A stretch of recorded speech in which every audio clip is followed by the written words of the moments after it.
is the keeper of that destiny. Before a soul descends into the world, it kneels before Olodumare to choose its path. This path, full of lessons, trials, love, and pain, is sealed with the breath of the divine. You, child of the earth, are not lost. You walk a road that was known before you were born, and Olodumare watches over every step. This is why Olodumare is called the silent witness. He does not interfere like the Orishas do. He does not block your path or open your doors. He observes, patiently, eternally, as your choices carve your fate.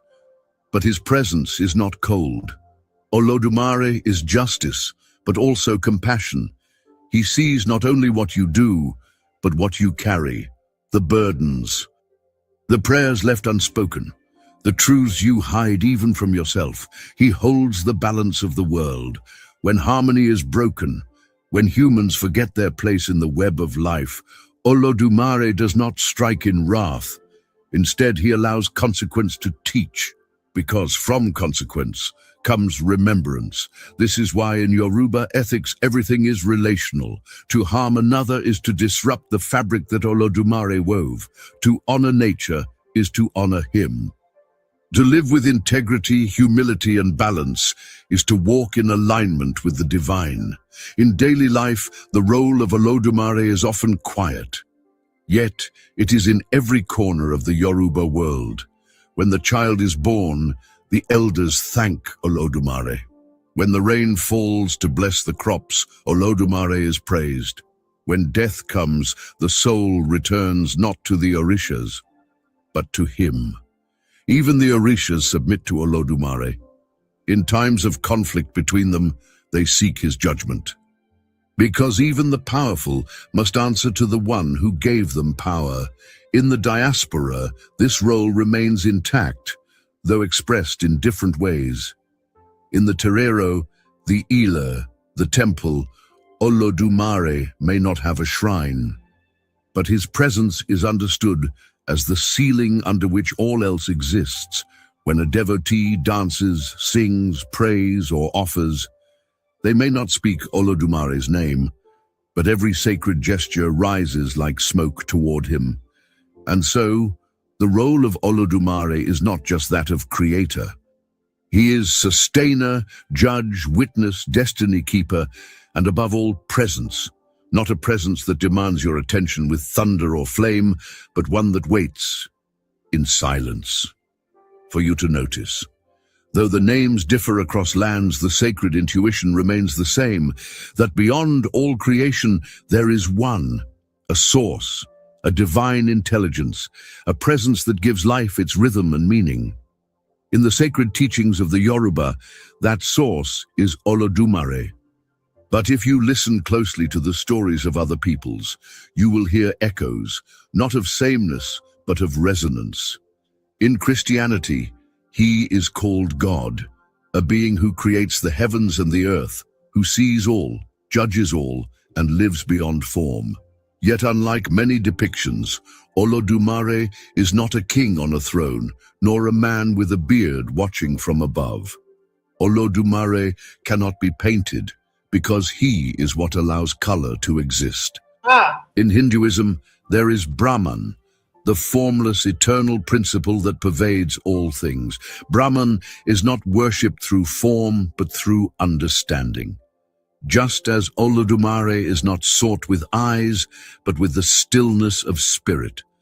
In ancient Egypt, the god Atum emerged from the waters of chaos to shape the world with divine intention. Like Olodumare, he was both the first and the whole, the creator who began without being born. In many indigenous traditions across the Americas, there is the concept of Great Spirit, a unifying force that animates the wind, the animals, the people, and the stars.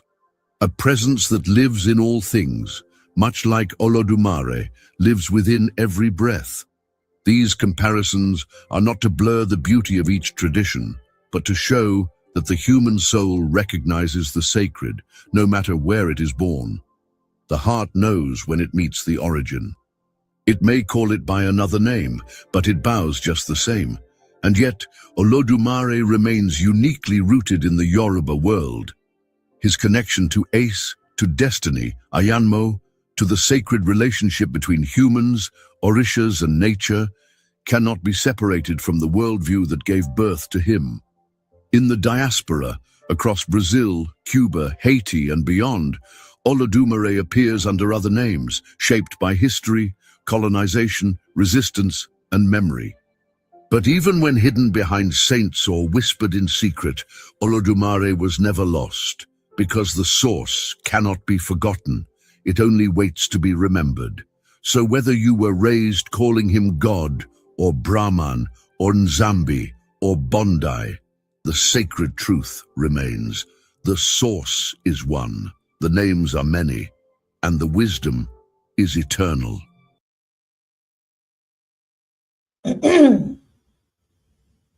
Thoughts?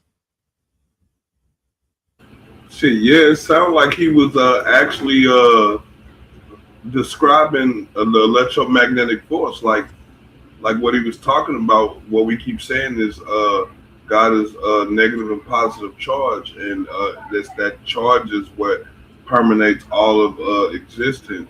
It's what existence is built upon. You know what I'm saying? And it doesn't have a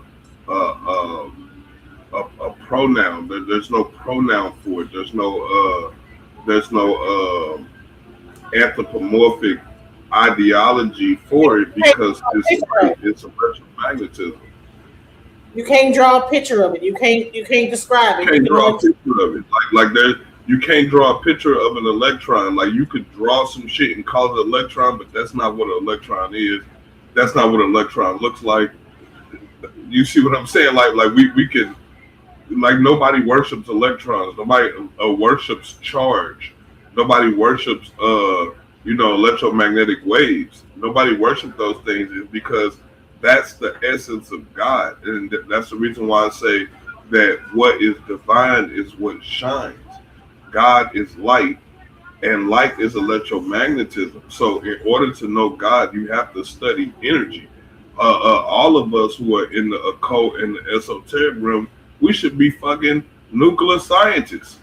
We should be electrical engineers. All of us should be electrical engineers, because we study energy. We're all about energy. And it's like, how can you do energy work if you don't understand how energy works in natural life, like as it pertains to the body and your environment? You know what I'm saying?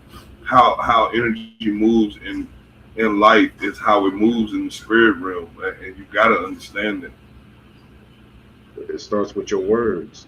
Listen, you know what's so crazy? So when High Castle came up here, he was pretty much like saying that this is ancient Masonic, well, not even like hidden knowledge, right? But I think that Olodumare, and the Yoruba faith wants to come out. I don't think that it wants to remain hidden anymore. It wants to come out. It wants to be noticed. Yeah, I agree.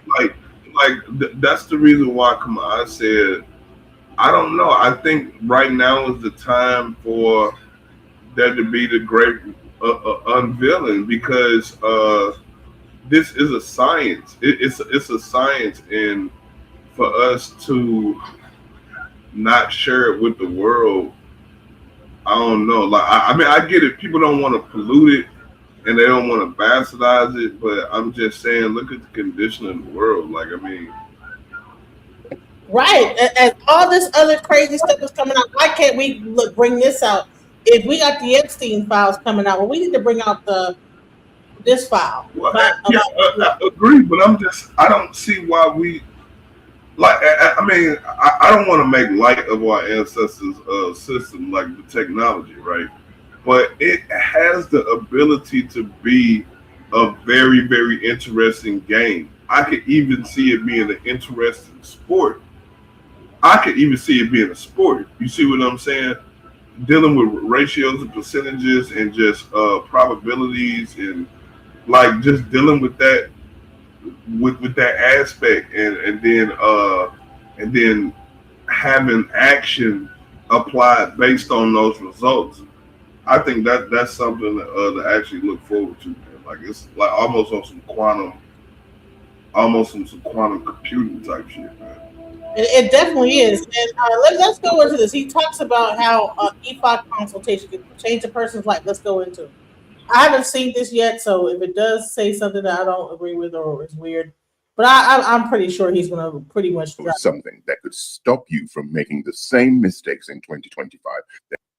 What if there was something that could stop you from making the same mistakes in 2025 that you've been making the last few years? Mistakes that cost you time, money, heartache, your freedom, or even your health. Well, you've seen the title, so you know I'm talking about Ifa divination and how it can empower your spiritual growth, your business, your love life, your career, your financial growth, and even your health. Life is precious, and with each passing hour, you're an hour closer to leaving this physical body. So why waste time on things, people, places that aren't in alignment with your destiny and your highest good? I'm Aboniregun, aka Niger, and Ifa is not a hobby for me. Ifa is my truth, my life, and my calling. It is my pleasure to share with you guys as much as I possibly can to empower you to make the right choices as you take this journey along the ancestral path. Before we talk about Ifa divination, we need to talk a little bit about Ifa in general. What is Ifa? Ifa is often described or defined as the religion of the Yoruba people. For me, Ifa is a whole lot more than religion, even though it does contain religion or spirituality. Ifa is a collection of Yoruba thoughts, wisdom, history, culture, traditions, philosophy, science, medicine, healthcare, justice, and so much more. Ifa is the collection of all knowledge and understanding, and Ifa is the primary Yoruba divinity. Ifa influences life in your current physical body and beyond. Ifa tweaks certain parts of one's destiny. Ifa is unavoidably and intricately woven into the very fabric of Yoruba society. From the names of the days, for example, Ojo Aje, which is today, Monday, and I'm sure many of you have heard of Aje Olokun, the Orisha, for financial prosperity. Then we have the cuss words we used as kids, like Oriope. Now, we often translate that as your head is not correct or complete. It basically means, you're kind of cuckoo, crazy. But when you think of Ori in the spiritual term, Ori is also your spiritual head, your higher consciousness, your God self, the creator of your destiny. Then that cuss phrase or word, whatever you want to call it, Oriope. So when we look at it from a spiritual angle, we can say, well, your Ori is not in alignment. And your Ori needs to be appeased in order to be complete. Or you are not in alignment with your Ori, or your Ori is not in alignment with whatever your current situation is. So Ifa, Isheshe is all part of life. It's part of tradition. It's part of culture. Now, on to Ifa divination.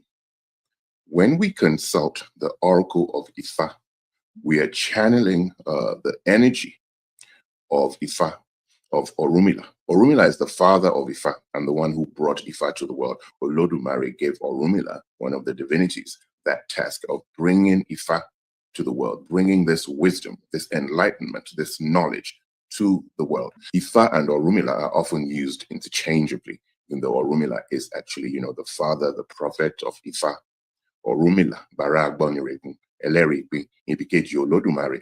Orumila is known as the witness to creation, spirit of destiny, and second to Olodumare, the supreme creator. When we consult Ifa using a special divination chain, Okbele, or the Ikinfa, which are the sacred palm seeds, or Erindilogun, which are the 16 cowrie shells, Ifa then becomes the voice of Olodumare. All right, so right there, you have the two divination methods you have, because now we're going to get into the divination. And why is divination, understanding Ifa divination, why is it important in a person's life? Welcome, Nova Nagas. Did you want to say something? I'm just now getting everything ready as I'm trying to chime in. Let you do your thing. I'm coming in late. Oh, okay, that's you. All right. This is our Baba Omaawo. So welcome to the stream. You missed a lot of interesting things that kind of happened, but it's okay. Let's go. So Ifa is the voice of the supreme being, the voice of the supreme creator. And when you cast the Okbele, or when you're using the Ikinfa for divination, one of the 256 Odu is the corpus of Ifa, is revealed and interpreted to offer you divine spiritual guidance, right? So as we speak to Ifa, for instance, those who have their Ikinfa, either after receiving the hand of Ifa or initiation, Ifa also becomes the ears of Olodumare. All right, so let's go into this, what he just said, okay? So, because it could get weird because he's saying different things that are in the Yoruba language.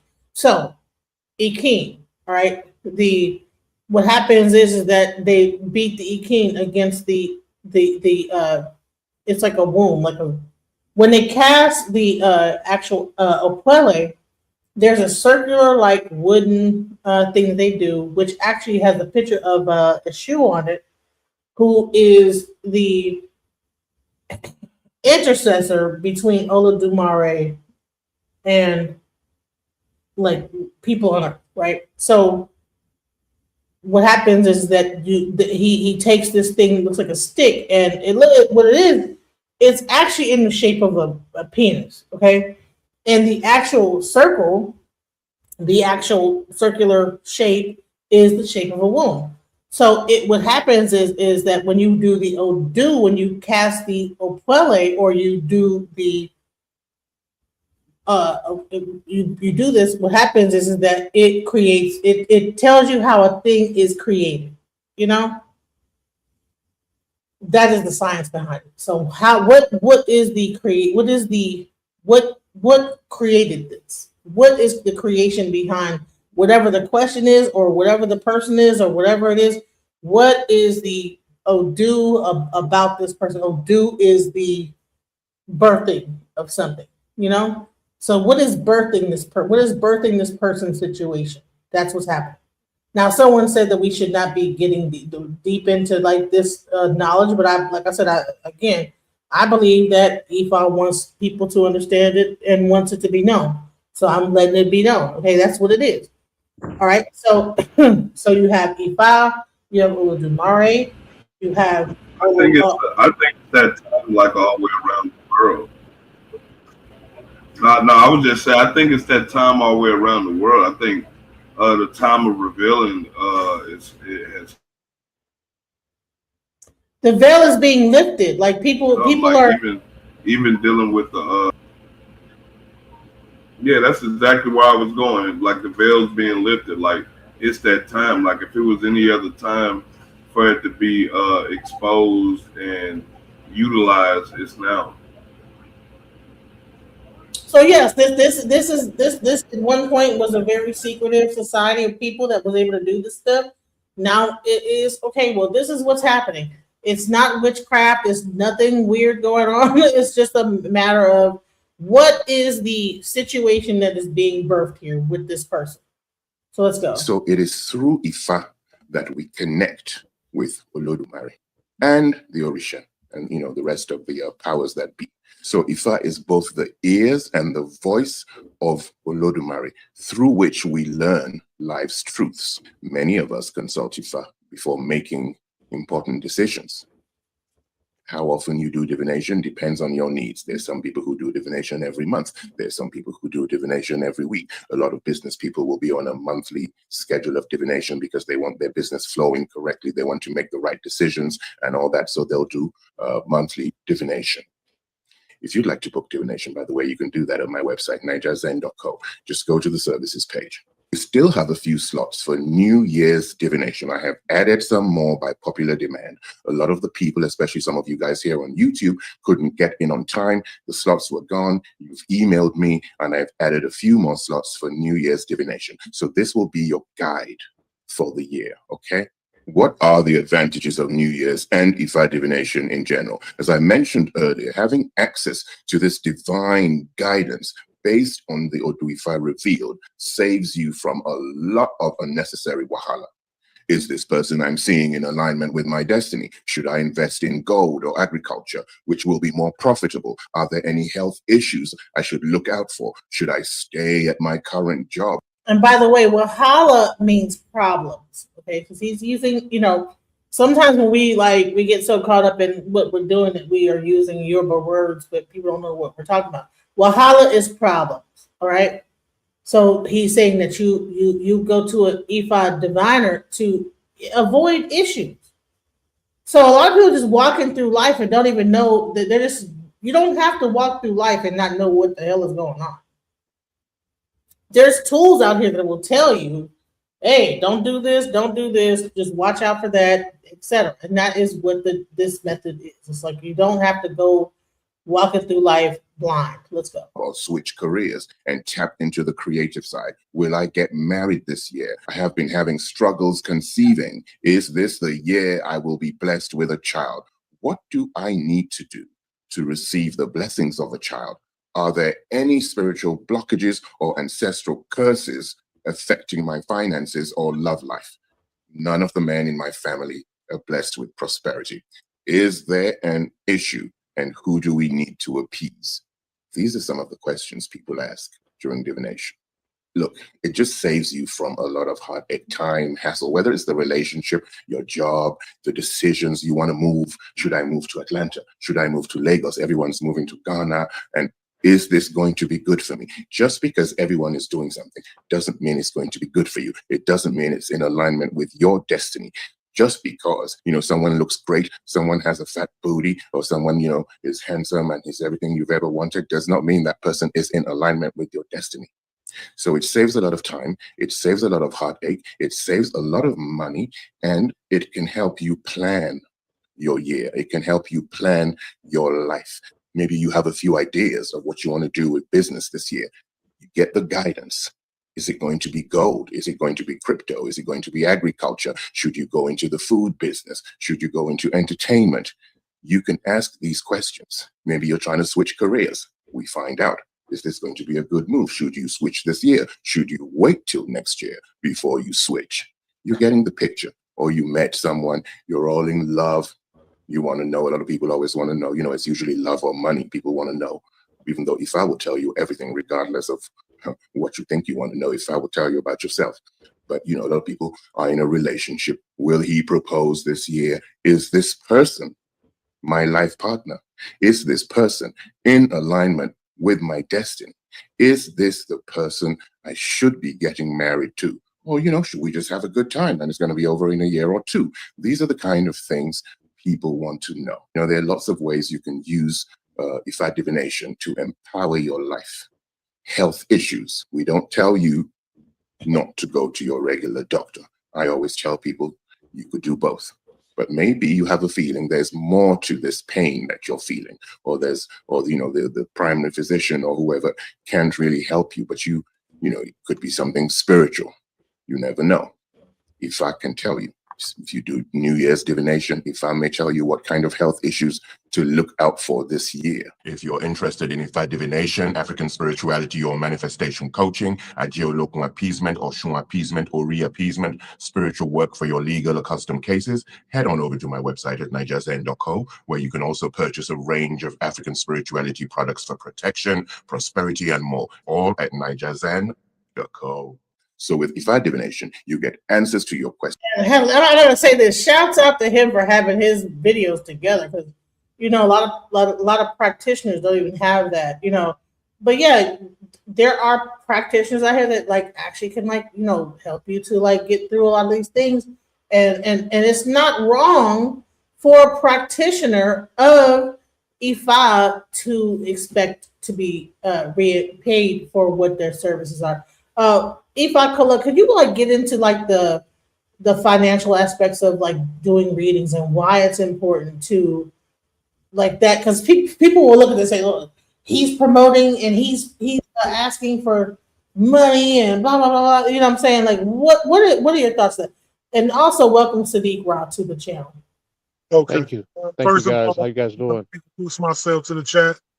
I'm Ifa Kolade Fasala. I'm part of Ashe Soul, Ile, as well as mine going somewhere, Ori Institute. I'm under my Babalawo as well as my Ianifa, Ayele Kumari, and Baba Okiki Fafusala. First of all, all people should be paid for the work that they do. That's just a fly. I mean, and people say, well, if you're helping people, it ought to be free. People don't understand what it takes to make these things happen. First of all, someone is giving you their time. People deserve to be paid for their time. Then they're giving you their energy. A lot of this work is heavy, spiritual. Spiritual practitioners go through it for you. All of these things are not comfortable for the body, taking on the heaviness of this energy.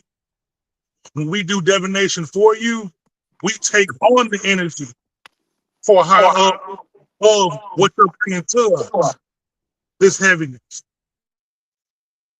Now, do I believe in outrageous prices? No. Do I believe in making a person pay more than what they can afford? No, I do not. I was taught as my elders say, we're going to consult E5 what needs to be paid. And E5 is going to tell us completely the truth. You may say you don't have it, but you do. E5 is going to show me you do, and I'm going to ask for what's deserved. If E5 tells me you have nothing, we may do the divination for completely free. This divination may be exactly what you need to get back on your feet. And that may be a sacrifice that we may need to take on as a spiritual practitioner. All of this is part of the work. You have, what should I say? Some people are called to be priests and to come into the tradition after a reading is done. Not everybody is meant to become a priest. Not everybody is meant to come into the tradition. You have a lot of people who are just, so to speak, proper terminology for it. Oleo, they're called Oleo. They're called Oleo. Well, in Lukami, that's what it's called. In E5, it's called client. People that are clients, or people that are like just meant to just be clients, right? Just you go to the doctor. We're speaking on to people who are in the tradition who are off the top of my head, man. I'm driving at the same time. Not just the people that you help, like people who take care of the temple who are not priests.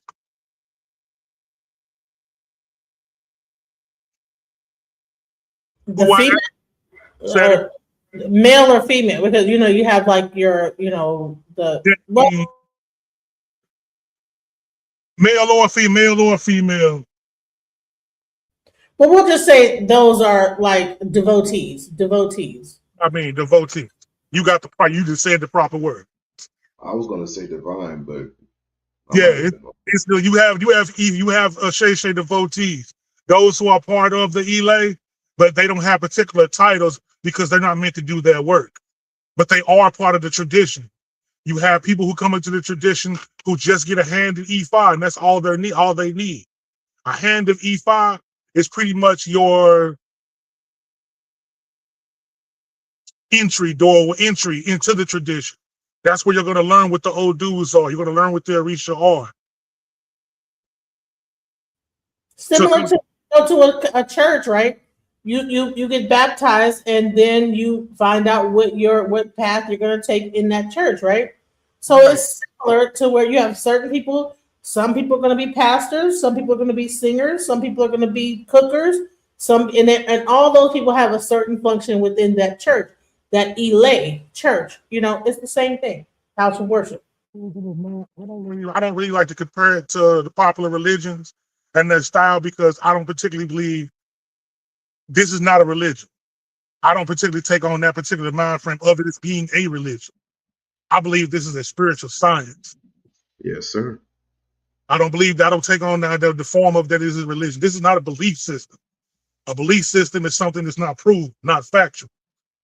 We tapping in. This is fact. Especially in science. I'm experiencing. This is fact. This is no belief system.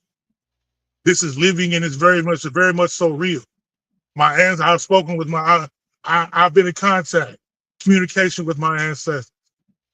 The Orisha come to you the way they're supposed to, is the way they choose to come to you, or the way is the way they should, as needed. But yeah, I'm just as far as that comparison, I don't like to compare it to church because the function. I like to keep people that might not understand it, like just to give like clarity on what it could be similar to. That's all. Understood.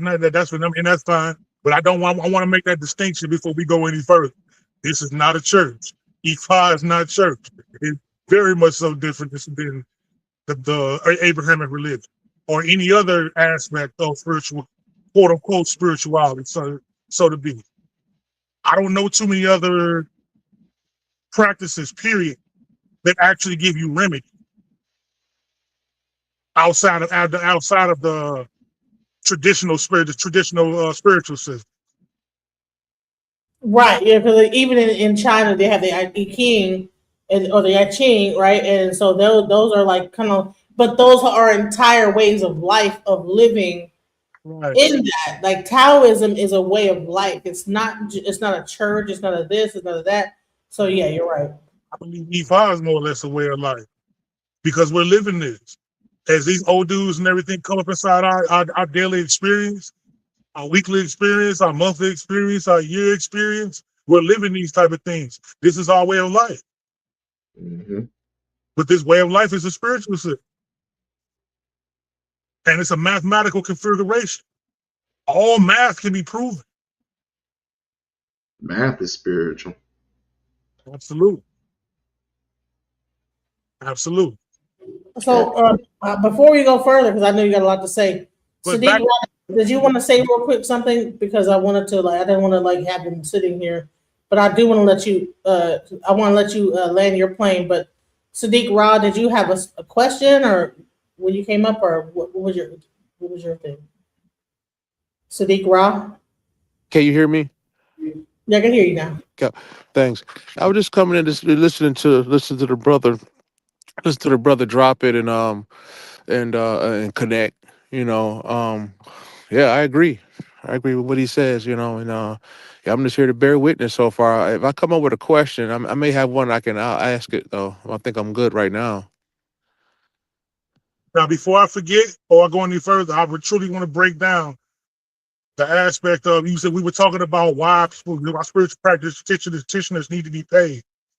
Let's say you are meant to be initiated into the tradition. There is a cost for that. There is a significant amount of work. Most initiations are for 16 days, but they start as 3 days. That means you spend at least 3 full days within the home of the person initiating you, or the temple, wherever the elate does his work at. You are going to spend at least 3 days there, sitting on those mats, going through every aspect, and the day is from get up in the morning all the way until you go to sleep is work. Practitioners should be paid for that because, in other words, that you've become part of their life. Their life is taking care of you. Now I've heard some crazy numbers out here. People paying $10,000 to $100,000 to be initiated in some of these traditions. I personally believe that's robbery. And I do, because it shouldn't cost that much. It doesn't need to cost that much. But people get into this and become greedy. Just because a person is a priest or a spiritual practitioner does not mean that their morals are intact and their character is proper. We have something in the tradition we call it Iwa Pele. It means good character, or to have good character. This is as you become a priest, an Omawawo or a Babalawo or a Ianifa or Orisha. Or Orisha, period. We're bound to this. Or should I say, we're supposed to be bound to this. Not everybody out here does so. So I tell people, vet the spiritual practitioners, that you're going to. Make sure they are what they are. Make sure their character is intact before you even deal with them. Because you do have people out here that their agenda is ready to get over on you.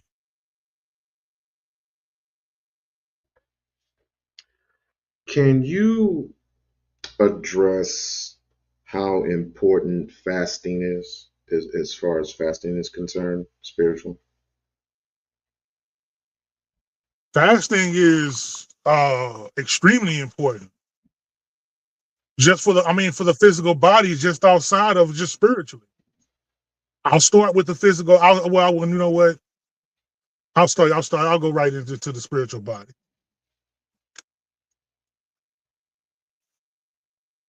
You are what you eat, and the energy of what you eat, you take on. So most people, the way the Western world is set up, they don't treat these animals properly. They're full of fear, and they know this. That's actually part of a ritual. They keep these animals scared, so that fear is in them, and they feed you fear. You become more fearful. As you are more fearful, you are easier to control.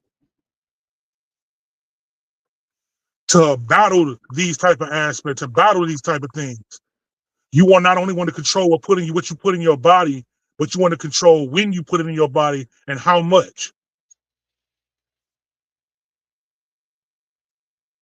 And at certain points, just as you go to sleep, which is fasting, which is when you get up in the morning, you eat breakfast, which is a break of the fast.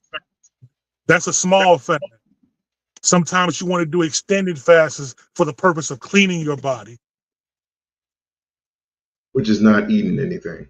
Which is not eating anything. So therefore, you are not only giving your physical body a rest, you're giving your spirit a rest to gather itself, to build upon itself. And when you don't eat in the physical body, the body begins to feed on itself, and it begins to portion out what does not need to be in your body and push it out. You give your digestive system a rest. Spiritual fasting, or as far as eating wise, you're giving your spirit a rest or taking on something new. A new energy inside your body, so to speak, due to eating. Ashe. But you have all type of different fasts. Let's say you have habits, such as you are a person that likes cigarettes.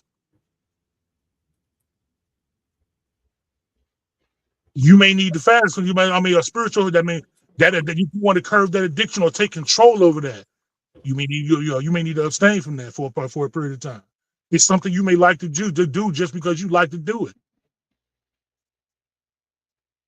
It may not be the best thing for you. So, and it creates a buildup inside your body. That's what anything else. Another form of spiritual fasting is sexually.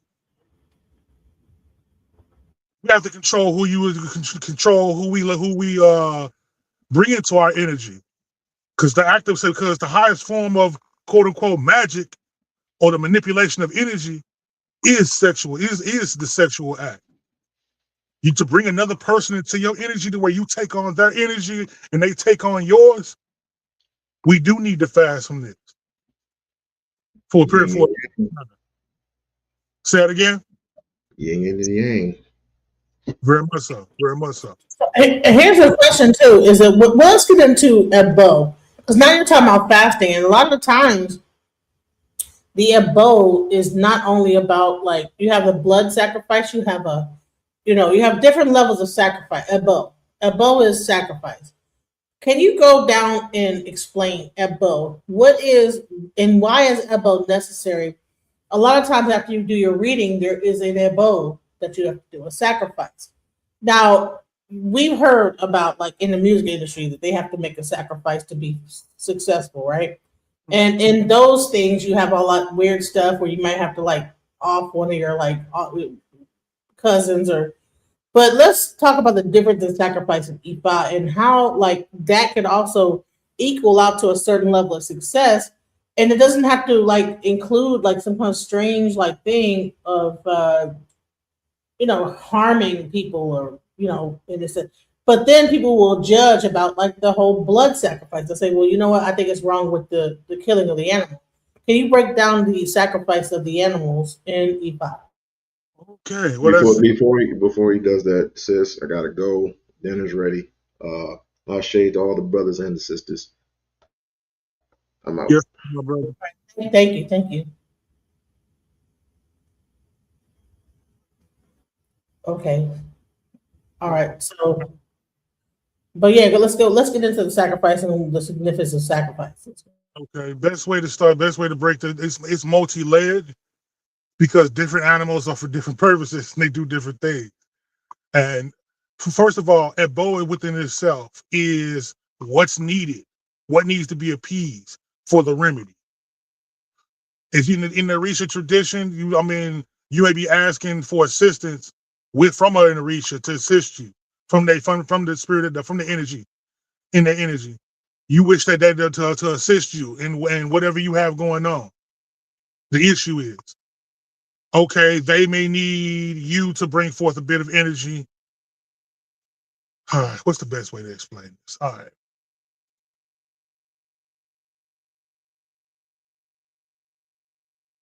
All things in this are all put like this. It's the Ashe. All right. We have to break this all the way down to the aspect of what Ashe, energy itself, or should I say life force. Life force is extremely powerful.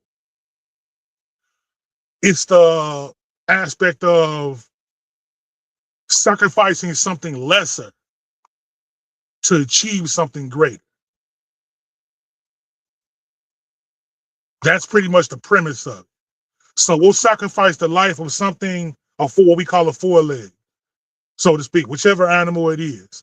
We'll sacrifice this life and take upon that life force and use that and actually to use that life force and use that and take that and put it into the problem to bring about into the issue that you're having to bring about the remedy.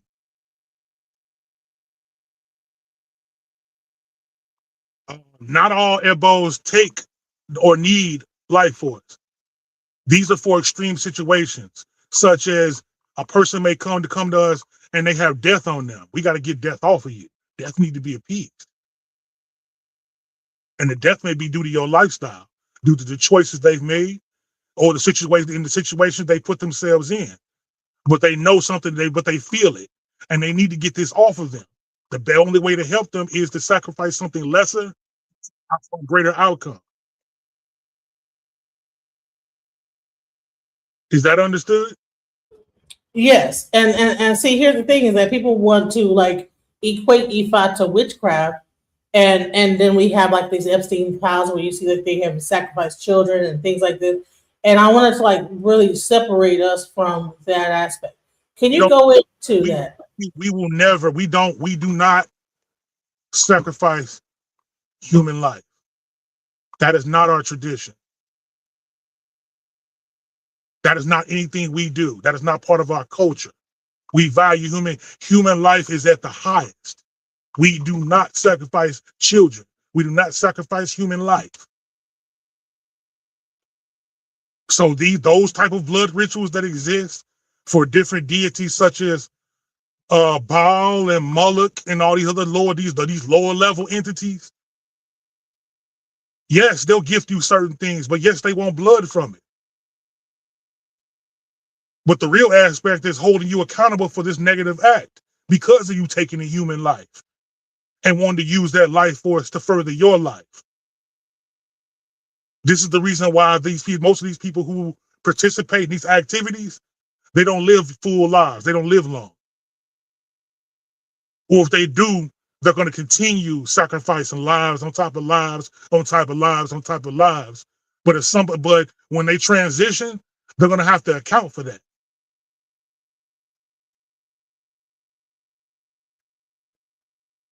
Shame. And so let's talk about even with the sacrifice. What happens with the sacrifice once it is done? Like break it down from there's certain sacrifices that eat. Don't we eat certain sacrifices? Don't we like discard certain ones? Like, can we break that down?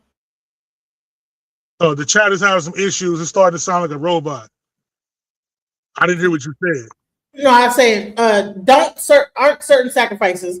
So if it is a blood sacrifice, don't we eat it at the end, and isn't there a difference between what we eat and what we might discard? I can't. It sound like a robot. I can't even break out. I can't even make out what you're saying right now. This happened earlier while I was driving to before. You might need to leave and come back. You might need to leave and come back. I'm hoping it will go. I'm hoping it'll come back because I can't understand nothing you're saying. No, Laurel, tell him. Can you guys hear me, Laurel? Can y'all hear me, or am I sounding crazy to y'all too? Now I can hear you again. I don't know why this does that. I was gonna say you might need to leave and come back, but you might be in a weird spot where you're driving at. But Okay. I was saying that explain also the sacrifices of what is eaten, what is discarded, why do we discard certain things, why do we eat certain things after we sacrifice them, the community aspect of like the sacrifice. Let's get deeper. And also, yes, the animal is sacrificed, but it is not wasted. The animal is then cooked unless one of the deities ask for it. Then it needs to be processed a certain way and given to them.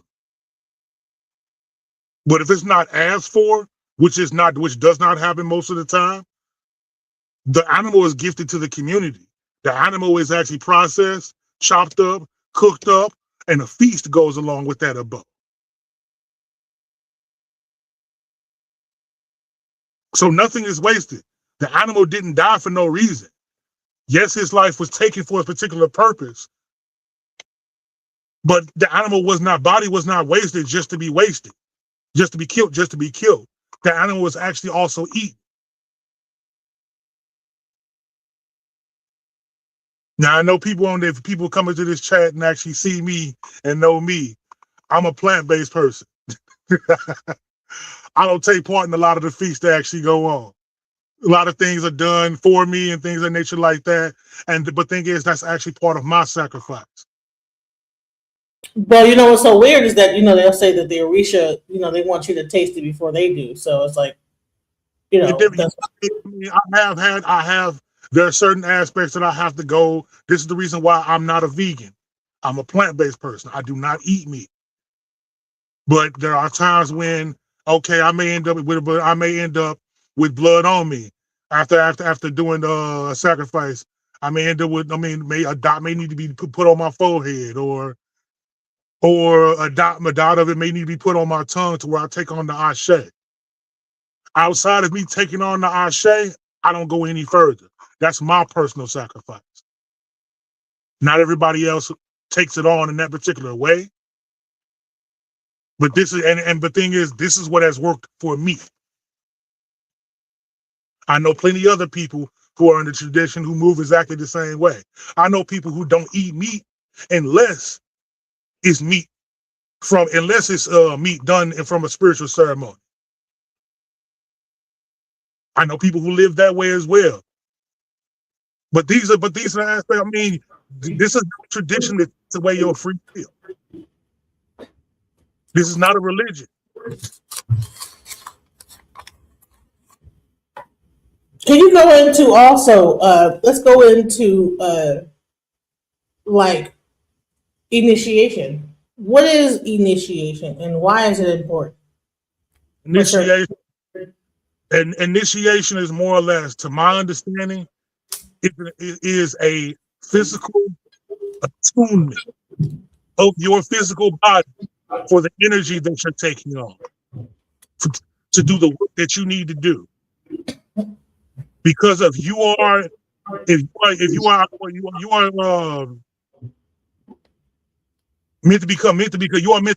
meant to initiate, you have been called to become a priest. And not everybody is called. There's very few. If you are called to become a priest,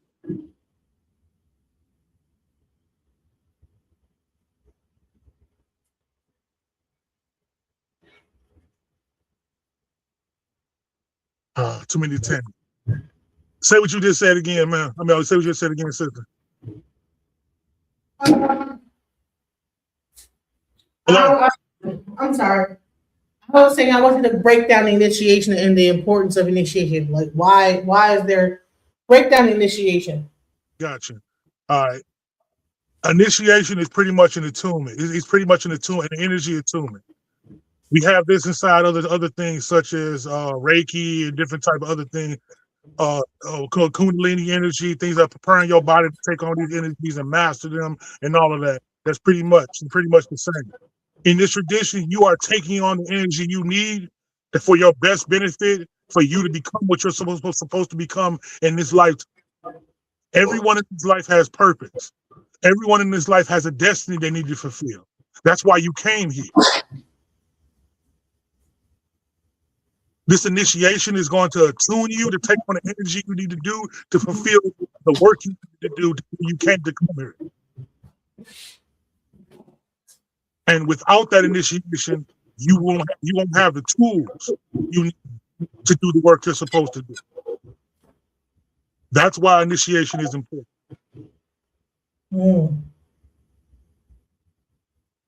So I wanted to like play a little bit more of this video, and then I want you to give your opinion on the rest of this as time goes on, because I think that he makes some really good points about why Ifa divination is important, because this is what determines whether you need to have an Ebo. This is what determines whether you need to be initiated. This is what determines a lot of things, is the reading that you get.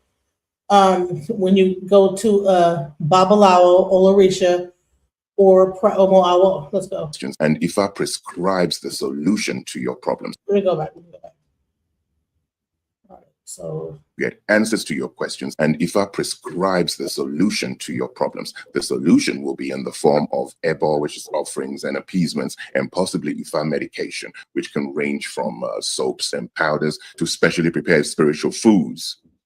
If you're not mentally or spiritually ready to make Ebo, or financially ready to make Ebo, you should probably go for yes-no divination. Because if you do Ifa divination, full Ifa divination, it always comes with a prescription of Ebo. Ebo is a transference of energy. If you want me to do another video on Ebo, please say so in the comments, because there's been some negativity recently. People are trying to say, oh, we should no longer be doing these sacrifices, and instead of perhaps a blood being used, you could use I've heard red wine, but we can talk about that more in another video. Ebo is the transference of energy. Ebo will be prescribed when you do divination, because everything on this planet is energy and has energy. You know what? Why blood versus, like, say, a watermelon or a fruit? Why would that be important to do? Sometimes that's what's needed. It's all about what's needed. What about the divination process is about what's needed. It's going to ask what's needed for the particular issue. Sometimes you may need just to feed your gungun. Your gungun may say, may just want you to feed them something. So that means you put a plate together. You may put a plate together of fruits and vegetables. That may be enough to exactly what they need or what they wanted. It could be a watermelon, but if it's asking for blood, it needs to be blood.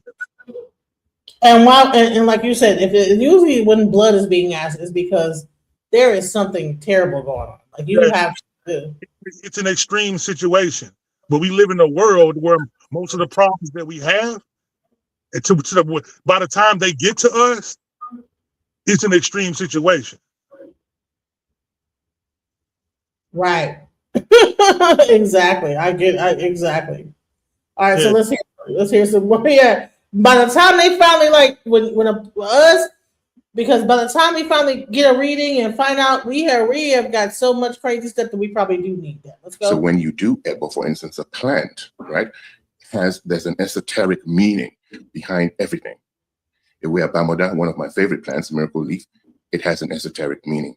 So when you use that as part of your Ebo, you're transferring the energy from that plant to help your life. In the same way, pigeons have a certain energy. So if you use the pigeon, you are transferring what the energy of the pigeon means esoterically to help your life. I've said it before. It's another video I have on There are money rituals in Ifa. You can go check that out. There's absolutely no money rituals in Ifa. Plants, animals, even inanimate things, clothes can be a part of your ebo because maybe a white cloth signifies something. So everything on this planet, everything in this cosmos is energy. Let's break down the clothes aspect. You might be told, don't wear black. Let's break down the clothes and colors, because I was told wear only one color most of the time, or wear white, or break down the colors of, like, okay, you can't wear this color for like about 2 weeks. Don't wear black or red or purple or whatever. What is that about? Ooh-wee. I got initiated for a year every day. No other color, nothing. I had to change my bed sheets to white. Whole entire year. I was in an extreme situation when I initiated. I was in a wheelchair. As you see, I'm walking around and doing what I was supposed to do, going about my life. I've been shot 3 times. I lived an extreme life. I ain't gonna go into that and everything else, but neither here nor there. Due to my health problems and everything, at the point where by the time I initiated, because I ran from it for years, I got called and I didn't believe. I got called and I didn't take it seriously. It was until I got set down, I had to take it seriously, and I had to create remedy for my life. I had to for the proper attunement and for the energy to settle well on me, in me, and throughout my life. I had to I had to get death off me.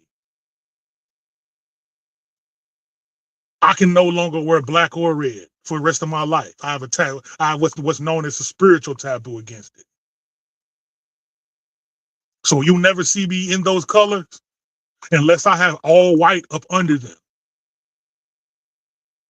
And that's only for a situation to where I have to have it on for the purpose of me going to work or something significant of that. I love life, significant like that.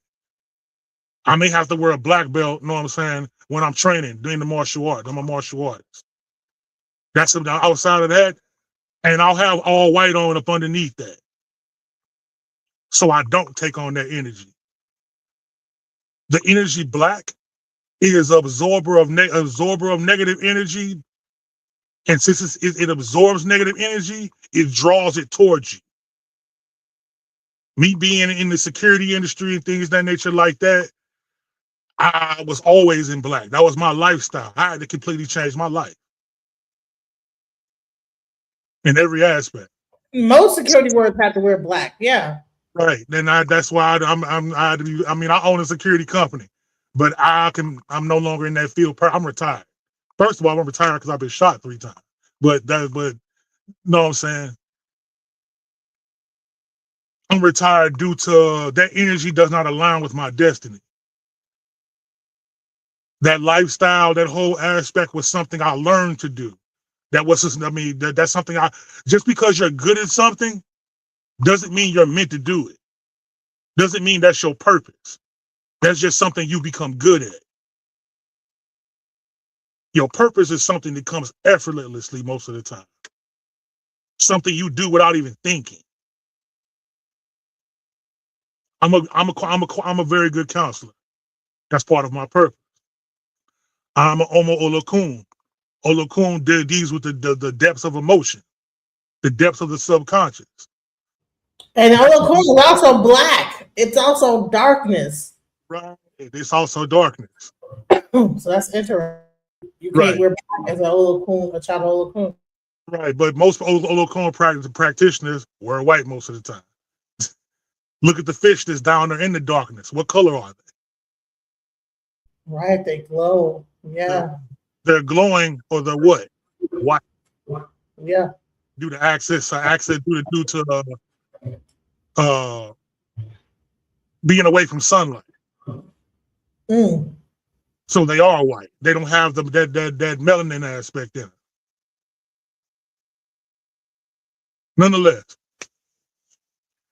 as an Omo Olokun, I'm suited by my genetic makeup, my mind frame, the experiences I went through from childhood to an adult, all of these type of things all correlate and put me in, they have made me primed to deal with people on an emotional level more than the average person would.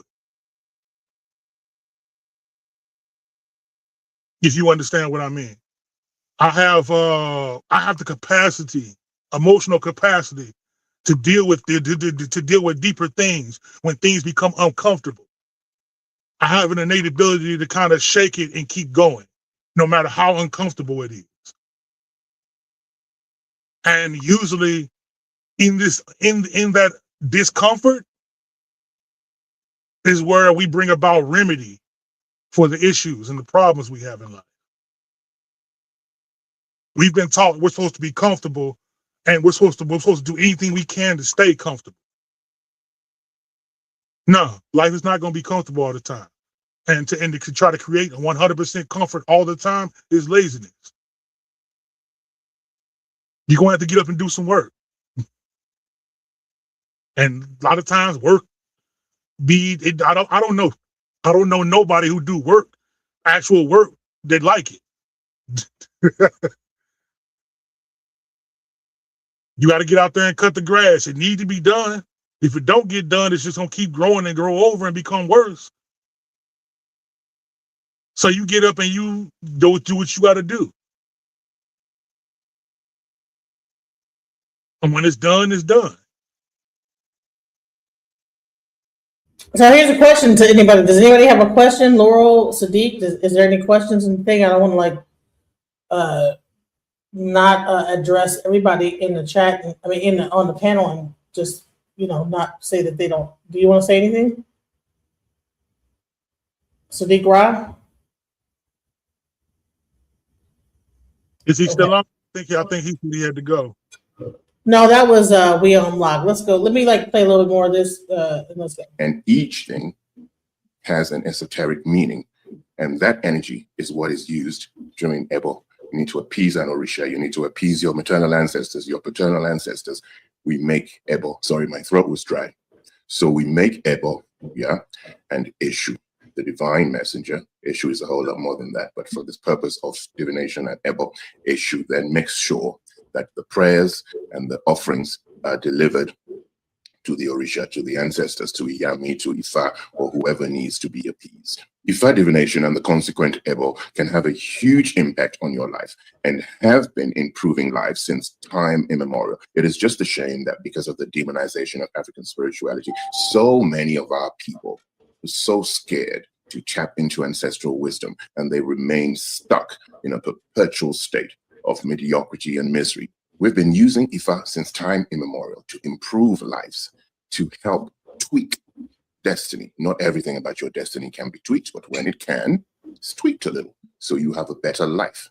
Many of our own people, and by our own people, I mean anyone with African blood running through their veins, whether they're on the continent, in the diaspora, it's all the same to me. But a lot of us are too scared to tap into ancestral wisdom. And so we stay in this perpetual state of mediocrity or even less than, and think that this is what we have to do because we have to suffer on this earth. And then you go to that place with milk and honey and everything becomes wonderful. But for those who think otherwise, there's a solution. And it is Ifa divination with the consequent Ebo. Like I said earlier, we have a few slots left for New Year's divination. I think he really brought that home in his explanation on why is Ifa divination important. And I wanted to also, this is coming from a Lukumi perspective, but he also talks about the tools of Ifa, the sacred purpose of some of the tools, and let's kind of go into that a little bit, and then we'll have comments about that. And then what we're gonna do I'm gonna talk about a divination I did about World War III, so you can get an idea of a basic De Lagoon divination and how really simple it is. A lot of times things are made to be like this, hocus pocus, Ooh, all that what's his name? I call it spookism. That's what Sarah Susan said. Spookism. But once you get away from the spooky part of it all, you know, you just realize that all this stuff is just really basic science. Let's go. Our education, but no kidding, what have I began? If you haven't seen my YouTube short, please look at the YouTube short on your Fair Allow Institute, a 4-year curriculum at your pace. But now that I rambled, right? Let's get after it. Iburu, Iboya, Ibucheche, everybody in Cyberlands, your Fair Allow, at least I hope so. Right? Coming at you with this particular video, right? And coming at you live. So go ahead and pop the questions in there. But I find myself. Hey, listen, if you want to say pause, just let me know to pause at any point if you want to comment. All right. Everybody on the panel, if you want to comment on it, just say pause. Wondering, maybe I've just been doing this for so long, but I've never really had a moment of time where we began to speak on, hey, what is an Ifa consultation? Right? Think about it. What is an Ifa consultation? Just the structure alone on how the divination begins, how the divination is structured, how you get 3 signs, how you get a prophecy, how you get an Ebo, and the why, right? Think about it, right? And I think this is a very important topic because this is how we get to where we get, when we enter the faith or if we're just looking for advice. So I always like to start with the disclaimer, right? Every house does things differently, right? Divination is across the board always going to occur. Advice across the board is always going to occur. Oduns are always going to be casted by Babalaos. Mire de Legun is always going to be casted by Olorishas, Santeros, Santeras, right? And this is just part of how the faith is designed. But what is being communicated is the piece. And I'm going to talk to you today about the Ifa piece of it, because I think that is something that at the end of the day, we have a hard time kind of better understanding. Hey, Boro Boy Bucheche, Moyo, Lafia to you, many blessings. Hey, Boro Boy Bucheche. So I wanted to kind of talk to you about, Ifa divination, right? And Ifa divination, a lot of times, and my wife gives me a hard time because I always, I don't like it when people call it readings, right? Whenever I hear readings, I think about, the tarot card readings. I think about, medium readings. I think about certain different things, right, that pop into my head. So I always give people a hard time. And I say, hey, this is not a reading. This is a divination. This is a consultation, right? Because we are getting the advice from Ifa to better communicate with you. But the other thing that people don't realize is that we are actually having a conversation with your Ori, right? Which is a reason why, you are handed ebos, or, right, if the consultation is virtual. All right, so let's go back into Ori. We are having a conversation with your Ori. That means your consciousness. We are conversation into you, into your super consciousness. Let's go. Right, which I do most of my consultations virtually. You begin to kind of see that, we ask for personal information like your name and your mother's name and your dad's name, right, and your age, right, so that we can put those together so we can hone in and boom, get to your Ori. Right, so we ask these questions for the sake of that, right? Because here's the thing. Consultations in Ifa are known as dapale or dafa, right? A dapale is when I use, right, inquines, right? These are inquines, right? Or, right, we use inquins, right? Which is a dapa, right? Which is now we talk about inquines, right? So I say this to say that is probably the first thing you need to understand. What type of consultation am I getting? Is it in kings or is it in equile, right? And that is primarily very important to understand. But as we kind of go through this, it's kind of understanding now that there is a sacred spiritual mechanic, right, that serves as a primary vector in a dialogue between you, the human, and the divine, right? Most importantly, through Orumila, because Babalaos are priests of Orumila. We're disciples of Orumila, right? The Orisha of wisdom, the Orisha of destiny, and the reconstructor thereof of destiny, right? So this is a very foundational thing in the Yoruba cosmology of things and Lokumi practice, because I'm a Lokumi Babalao, right? Anchoring every action in divine alignment, which is Iwapale, right? Which is the gentle and the moral and the good character, right? That is necessary in order for us to flourish, right? So what is the meaning of the consultation? Well, Ifa consultation is a method of accessing, right, that metaphysical wisdom, which is encoded in the 256 Odums. Hopefully that kind of makes sense, right? So with the guidance of Orumila, under the governance, right, of the diviner, at this point it would be the Babala, right? Each consultation reveals Oduns that reflect, right, certain things, right? The current energetic, right, alignment of the person, the ancestral and spiritual forces that align with them, the karmic debts, blessings, and potential thereof, right? And the guidance and the warnings on how to maintain and restore the harmony, right? In essence, we talk a lot about the concepts of orishas, lenses in one's life, right? The Ori's perspective on what I guess incorporations are necessary in order to align someone to get to where they got to get to. So hopefully that makes sense, right? And again, ask questions in the chat if you have questions, right? And I kind of go back and I remind everyone, this is a reason why, you know, people ask me all the time, like, hey, why do you have an institute? You got a full-time job. You're a Babalawo full-time. You know what I mean? You're burning yourself out 200%. Well, it's because education is important. Understanding the why behind things is important. Things that I wish that I had more of coming up as an Aleyo, as a new initiate, and as I was coming up as a Babalawo. Let me just say this, is that I was told that initiation without education is an abomination. So you should people that are interested in being initiated should know as much as they can. Otherwise, it's just indoctrination. So we're not indoctrinating you. You need to research what you're going to be getting into, because it's very, very, I mean, once you get into it, if you do it the wrong way, then you'll be pissed off. You know what I'm saying? So make sure that you have the correct education behind what is going on. There's so much stuff out here. I mean, before, when I got initiated, all this stuff didn't exist. So it's out here now. It's on ChatGPT. It's on everything.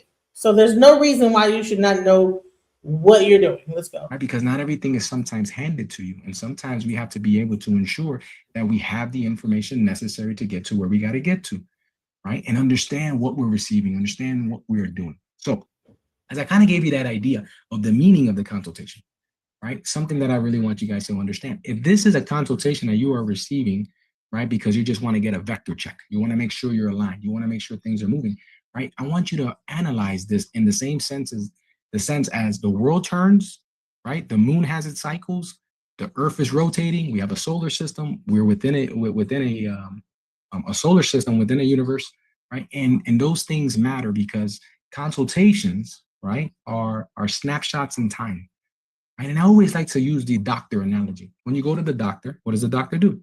If you're doing a checkup, they do all your vitals, they do all your blood work, they may do x-rays, they may do 100 different things, right? And sometimes you get hurt and you go to the doctor, or you get seriously injured and you go to the doctor. And then they do the same thing, right? They repeat the process.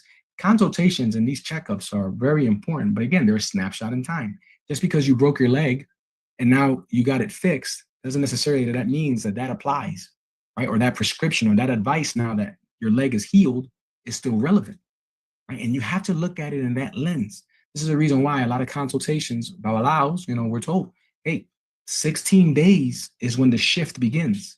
You have basically 16 to 21 days to adjust yourself, to take the medicine, to listen to the advice, alter your spiritual self in order for you to align to your physical self. And that's something that a lot of times people don't truly understand. This is the reason why certain people are hardcore. They get their consultations every 16 days, and it doesn't matter who they are, right? Consult doctors, consult lawyers, consult even pastors. It doesn't matter, right? Because Ifa doesn't care. Ifa is not biased to one thing. Ifa is tolerance. And that's another important piece that we always got to remember because we are. Pause. Yeah. I would like to say this, and there's nothing against this Babalawo, and I've been hearing this a lot in the tradition. In our lineage, we were not taught you need something every 16 days. I think a lot of the practitioners have did this to create a source of income. That's my personal belief.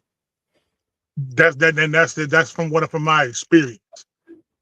I've had so many people come into my godparents' Elay from other Elays, and they go through like, oh no, I was told I'm supposed to get a reading done every week. If you're living your life as you should, you're listening to your Babalawo or Ianifa, You shouldn't need a reading that often. Personally, me personally, I get a reading done once a year.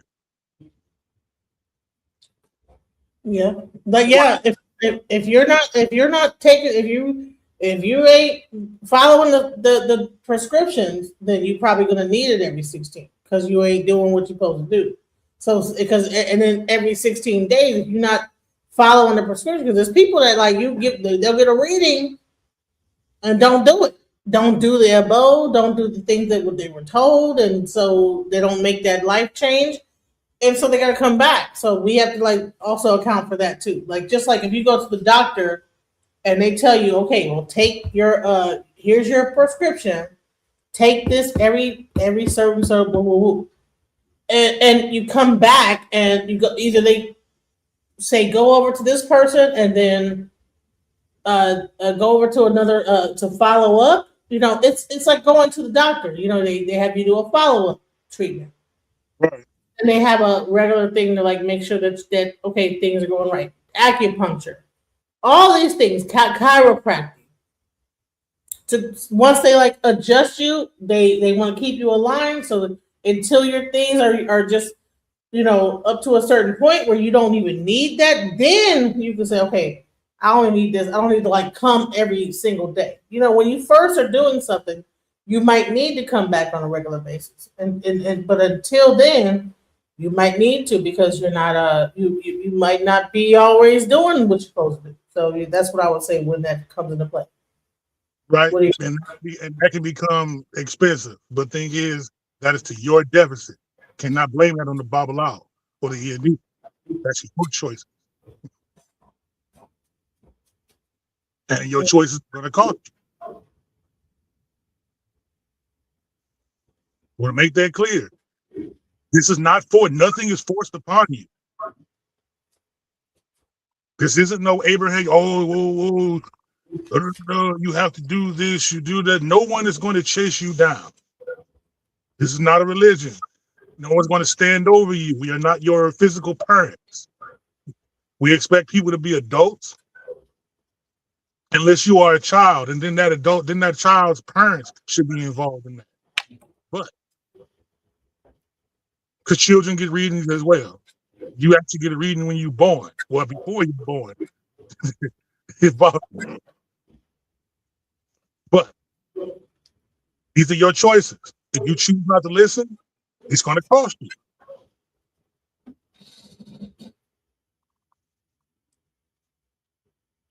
And I'm going to say this, is that, probably initially you might need every 16 days, right? To stay on track. Hey, the initial 16 days I believe is just to get you to, just like you go to the doctor, all right, say I have an illness. Don't the doctor schedule my next appointment for at least at least, but you know what? Sometimes doctors, it don't even be every next month, but if it's how severe it is, depends on how long you need to go in between readings. So I would say that. Understand what you're saying. Okay, let's say it's severe, something severe. But I wouldn't, because you probably wouldn't need to do a full reading or you would need to do a full divination, so to speak, to where there's a whole another MO. If you're on track and you're doing what you're supposed to be, this should be a checkup to make sure everything's in alignment. And if something new has entered or anything like that, then that needs to be appeased and everything else, and then you'll do that. Yeah, but watch out for people that's constantly having you just that's monthly income. Let's not play around with that. Yeah, let's not pretend that that turns into a practice like a doctor. Let's not pretend like that doesn't happen. The medical industry, they be practicing. The reason why they call it practice. Right. If you have a very sufficient Babalawo, you don't need you shouldn't have to keep going there every single 16 days. If you're doing what they're saying to do, unless you feel and then here's also another thing I want to say. When you're getting your reading, pay close attention to what they're telling you to do, because really they're teaching you at the same time that they're reading. If they say, all right, this is the sign that came out, do XYZ, remember what they said to do. Because next time you experience XYZ, you just do what they told you to do before, and you won't need to like go to them again. This is not about being sufficient on somebody or relying on someone else to tell you what to do. Please pay attention to what they're telling you. Go ahead. I would tell people personally that if you're getting work done, you personally should you should not only I personally would I'm going to actually audio record so I don't miss nothing, word for word, everything, so I don't forget. Now my Babylon, even Nifa, we get them a written transcript and typed out and everything. We get instructions. That's how proficient my elders. I don't know about every other. That's how I was taught. I don't know. But you have different people from different lineages, different Babylawers. They create their own system and they do what works for them. And I don't want to discount any other Babalawo or how they work in their system. They're doing what is working for. They're doing what is working for them and their people. How I've been trained, and I've seen things the way they go. It's the best route is to audio record and to get a transcript of what needs to be done, so you don't forget. That way, you have everything you need when you leave the Babalawo to take care of what you need to take care of. Until I came up with an old school Babalawo, and really it was about like the community's accountability. Like so when if I brought a person, then I was there for the reading, and I also recorded it. And it's like, okay, well, to make sure that person's on track, okay, well, remember what he said. So it was almost like community, like there to remind the person, okay, remember he said to do, don't do this and don't do that, So, that's another thing that also comes into play is community. Like, there's normally a witness there also. I'm not sure if it's the same thing in your relay. What's up? It definitely need a witness. Yep. So did I hear that wrong? Did I forget what happened? So that you remember what they said, because it's a lot. A reading can last sometimes 3 hours. You know what I'm saying? That's why I say it's best to auto record so you can go back on your own time and actually check with yourself. Mm-hmm. It's really about self-realization. All the things in Ifa is not about relying on something outside of you to do anything. The more that you get into it, you eventually become your own self. You'll become a community of priests. You begin to become your own priest and understand what to do for yourself. Mm-hmm. So the objective is not to 100% rely on the Babalawo for the rest of your life. Same thing with a doctor. They don't want you to keep going to them every 5 minutes. If you're following what they're saying to do, you should at some point be able to not even need them anymore. But if you continue to have to go to the Babalawo, that means that you're not following direction. Correct. Very much so. Right. Let's go. We're all subject to the same will of God, right? And we need to understand our destiny, and we need to understand how to better reconstruct or better remove or better reinforce, and that's important. So now let's talk a little bit more on the concepts of the Kings, the sacred palm nuts, right? Those sacred palm nuts, right, during full consultation or initiation, right? That is going to always be an ita or itefa, right? And that has a very more stringent way of producing, what that consultation looks like, right? And a lot of times people go that route, but traditionally or typically we use the divining chain, the opele, right? And that's used for daily consultations, every 16-day consultations, right? And the reason why is because it's portable, it's quicker, it's effective in diagnosing spiritual conditions of life issues. And this is the reason why you begin to see that. The other thing that you begin to see, when it comes to different divination systems, right, within Ifa, you'll see something called obiabong. Obiabong is the coconut, right? When it's broken up into 4 pieces, right? The white side up, the black side down, it is casted. Right? It's used particularly for yes and no answers and confirmations, right? It's a direct communication with orishas, right? It's direct communication with the messenger, Eshu, right? In order to ensure that we are traveling in that right direction, right? When it comes to certain topics or maybe certain offerings, making sure that we did everything properly. So there's always going to be that level of understanding and that level of direct communication that I want you to also be exposed to so that you have a better understanding. Obviously, I talked about the Delegun earlier, and the Delegun is something that's housed by the Babalochas, the Ialochas, Santeros, Santeras, right? However way you want to look at it, but they're all Orishas, right? So they are crown priests and priestesses, right, of the Orishas. And they use Delegun, they use shells, right? And there's shells that are pretty typical. Let's see what I have. No, I don't have any shells to kind of give you an example like I had the Kings or the Equilis. But those are going to be things that we got to kind of understand as well. Hey, Shanti, good to see you on here. But they also, right, reflect, right, the Orisha's voice. This is the reason why the Delegun shells are considered the mouthpiece, right, of the Orisha. Right, so we can also dissect those things. Something about this particular consultation is it's not done, and Lukumi Babalaos do not consult with Orishas. Right? This is a big foul. This is something that if you see happening within a Babalao, especially within Lukumi traditions, you need to throw the red flag up and say, wait a minute, right? And I would honestly tell you that I know I say that lineages sometimes do things differently, but that's a red flag, 100%.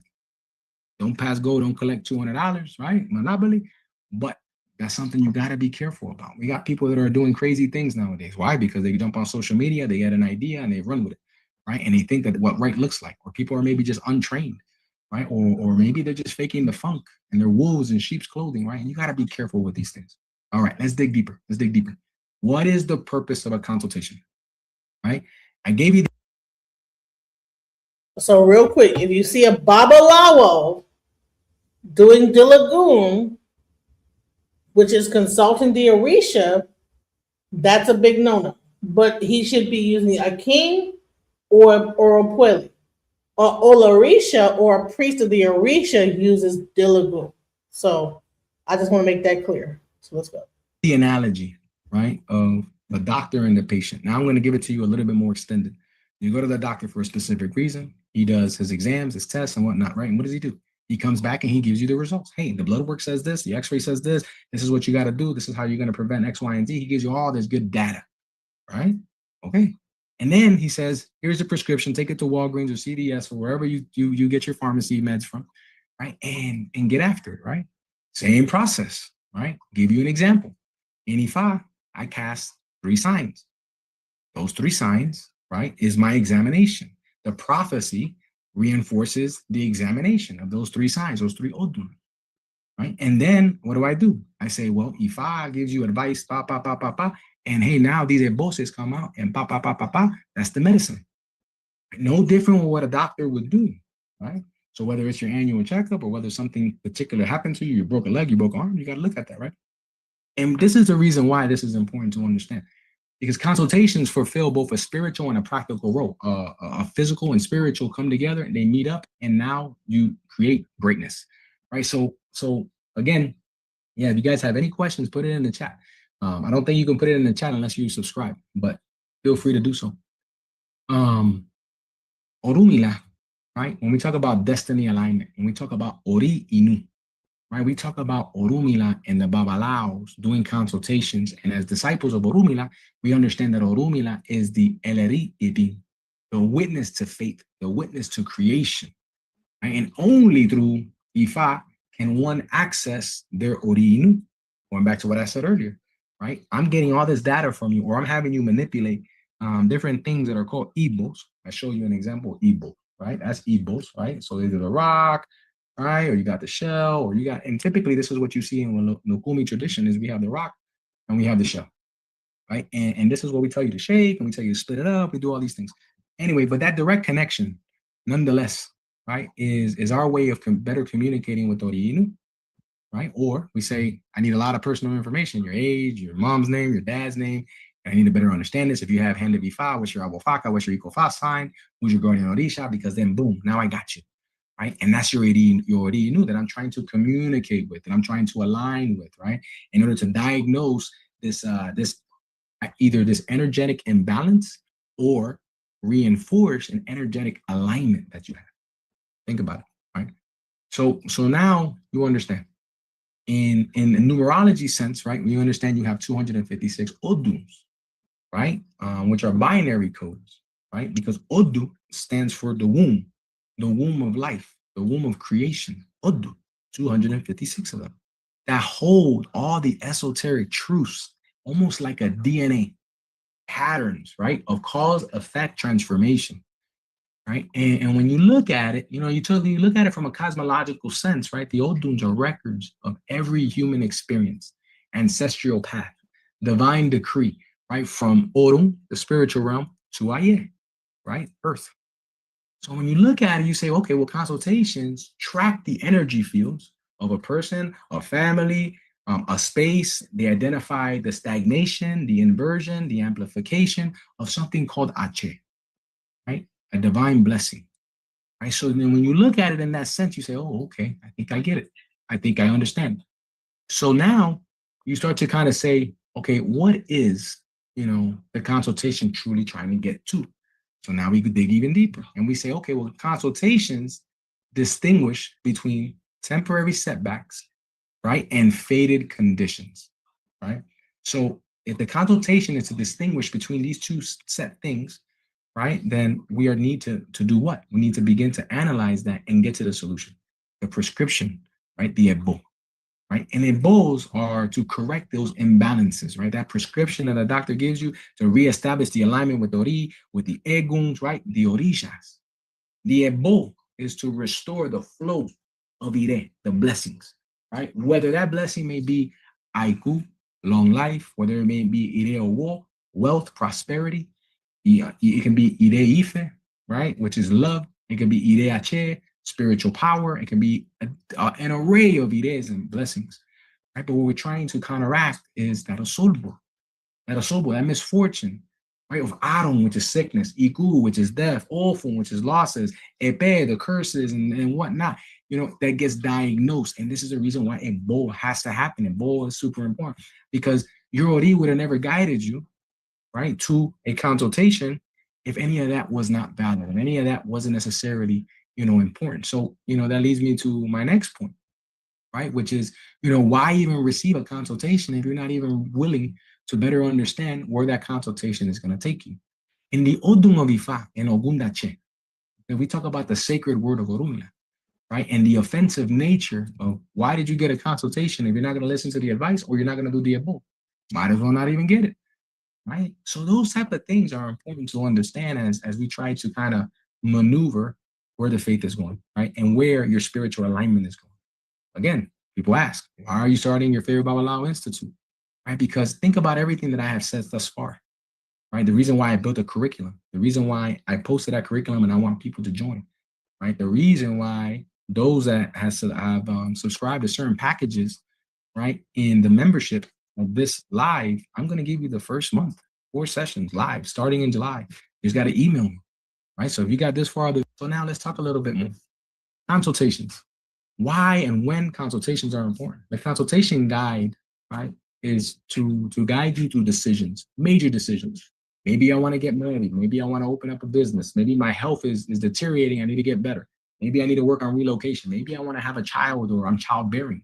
Right? Maybe there's ancestral work that needs to be done. Maybe there's major transitions in my life. Right? Well, that's why Orunmila reveals when to act, what to avoid, and what offerings have to be made in order for you to get into a rhythm, right, that is spiritually aligned with what you need. And those things are important. Right? A couple of things that I would mention is that in the Odun of Iyobe, right, that's the origin of the consultations. That is the beginning of all things. That is the one that speaks about organization. And there's an old saying in Oshe, right, that speaks about Orunmila ni odi elese mesi. Consultations originate in the Odun with the establishment of an Ita, 3 signs, right, and the Itefa ceremony, which many know as something that we do for Hende Ifa, receiving your Abofa, your Ikofa. Eyobe is where the Odun revelation begins, right? Where the Ida begins, where Oloko and Adeshina, right, are born, right? It commands the force of reparation, right? I guess is the right word I would use, and light, right? So that the very breath of consultations takes action, right? And then when you dump into even Irosu, right, in Irosu Meiji, we talk about that It is through consultations that we know who is deceitful. Right? It emphasizes, in that sense, that proverb, and it also meji, that the truth revealing nature is Ifa. To understand where things are going is through Ifa, which is the reason why, even in Ogundache, we talk about the sacred word of Orumila. Right? When you look at Irete Odura, it highlights the consequences of ignoring consultations, especially with regards to family matters, health, prosperity, and stability. Right? And those things are important for us to remember. So I wanted to share this for a couple of reasons. Right? I wanted to kind of just bring this all together. Why? Because at the end of the day, there's something that I kind of constantly see and I hear. Right? And there's these frequently asked questions. Right? People shoot me emails, and you are all welcome to shoot me emails. If you don't have my email, right, I'm actually going to put it in the chat. Right? So you have it. Shoot me emails.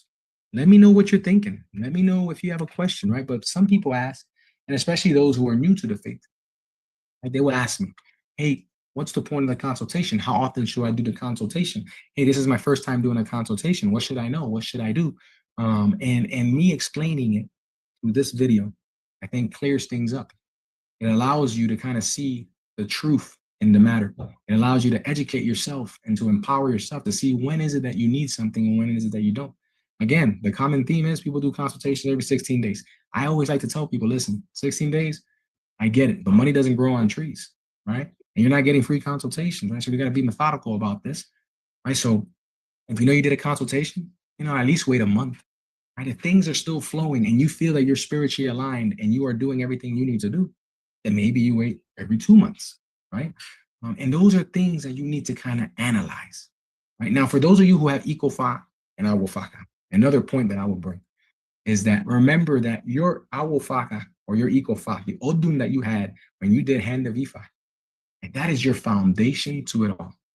Everything else are pillars on top of that foundation. But that foundation has to be strong, right? If your foundation ain't strong when you're building a house or a building or something like that, right, it's going to fall. It's going to deteriorate. It's going to break. You're going to have to repair it. So I won't tell you that any differently, right? I will tell you, understand that, because that's the foundation. And then you can add the consultations on it. And then you can add the consecrations of other Orishas and their advice on top of it, right? But nonetheless, you're going to have to lump all that up together, right? So it's important for you to know yourself, right? Another reason why people ask, hey, why do you do papers on Ecofa and Awofaka, right? Why do you put that on your website for people to purchase? Why do you put that?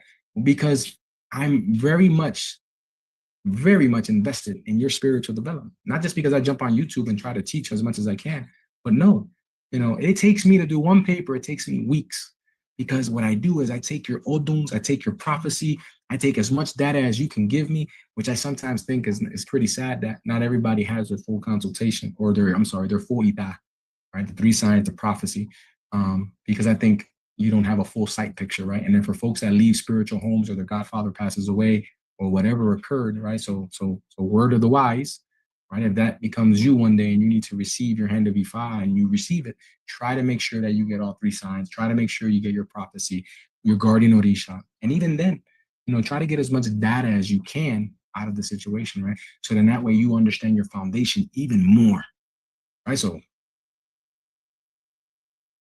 let's go into that. See, people will get consultations from a babalawo.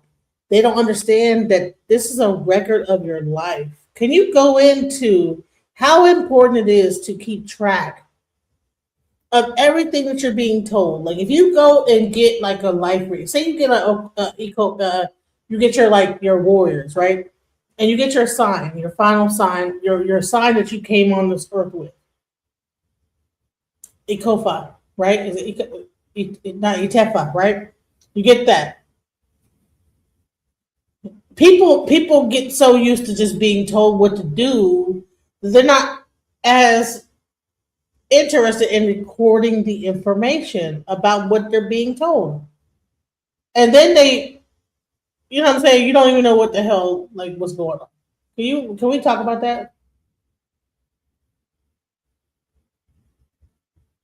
You there? Yeah, I'm here. The importance of, just as I was saying before, it's about your choices. If you do not take this serious, the information you're getting serious enough to utilize it. What's the purpose of you even doing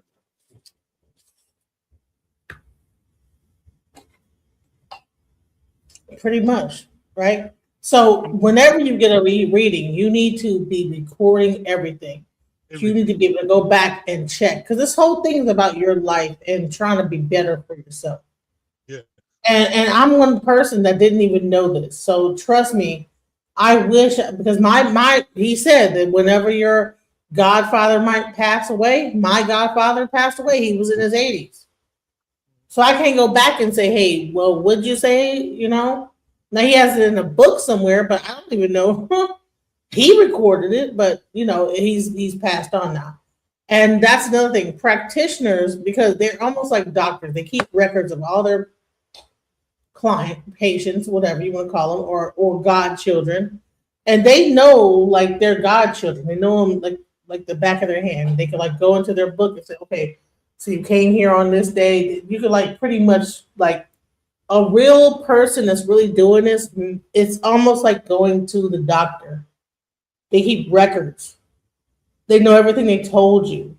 It's not like, explain the difference between this and a tarot reading. Like if you go to a tarot card reading, what is the difference?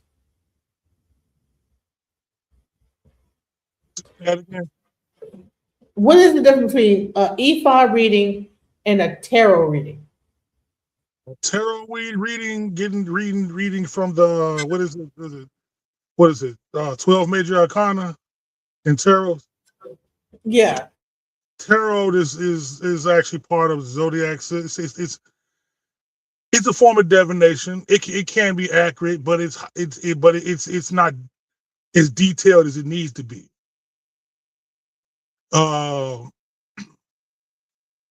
It will give you information. It may tell you the energy of what's going on, but it will not give you any remedy. It may tell you what to look out for, but it will not give you any remedy. And EFOD divination will be so detailed, it's going to tell you specific instructions of what's going on, where the energy is coming from. You got that and proper Babalawo or Ianifa is going to ask so many questions. This is why you must be truthful. I'm going to say this, if you are full of shit, it's going to come up. You cannot lie to Babalawo. If you are truly seeking remedy in your life and to change your life, must be truthful. You must be forthcoming. No matter how negative you are you seeking to change these behaviors? If you're not ready to change these behaviors, there's no point. If you're not in the position to change, you're not in the position to change these behaviors, there's no point. It's going to be extremely detailed. I'll speak from personal experience. I got took all the way back to my childhood, all the way back to the things that the traumas I occurred in my childhood. I had to go back and fix. I had to make appeasement with my parents. I had to understand my parents' perspective. So that means I had to correct my vision from a child's vision of experience in my childhood and equate that to an adult. Sometimes that can be very difficult because because of the emotional aspect of it. But this is part of the process. None of this is, and I will tell you this, 90% of the time, none of this is comfortable. This is going to take you to some places you've been running from your whole entire life. Can't run no more. Once you come to us, it's wrap. You're going to be made completely aware. Now, this is your choice on if you choose to fix it or not. And the proper Bawalawa and Nifa are going to give you all the information and tools to do so.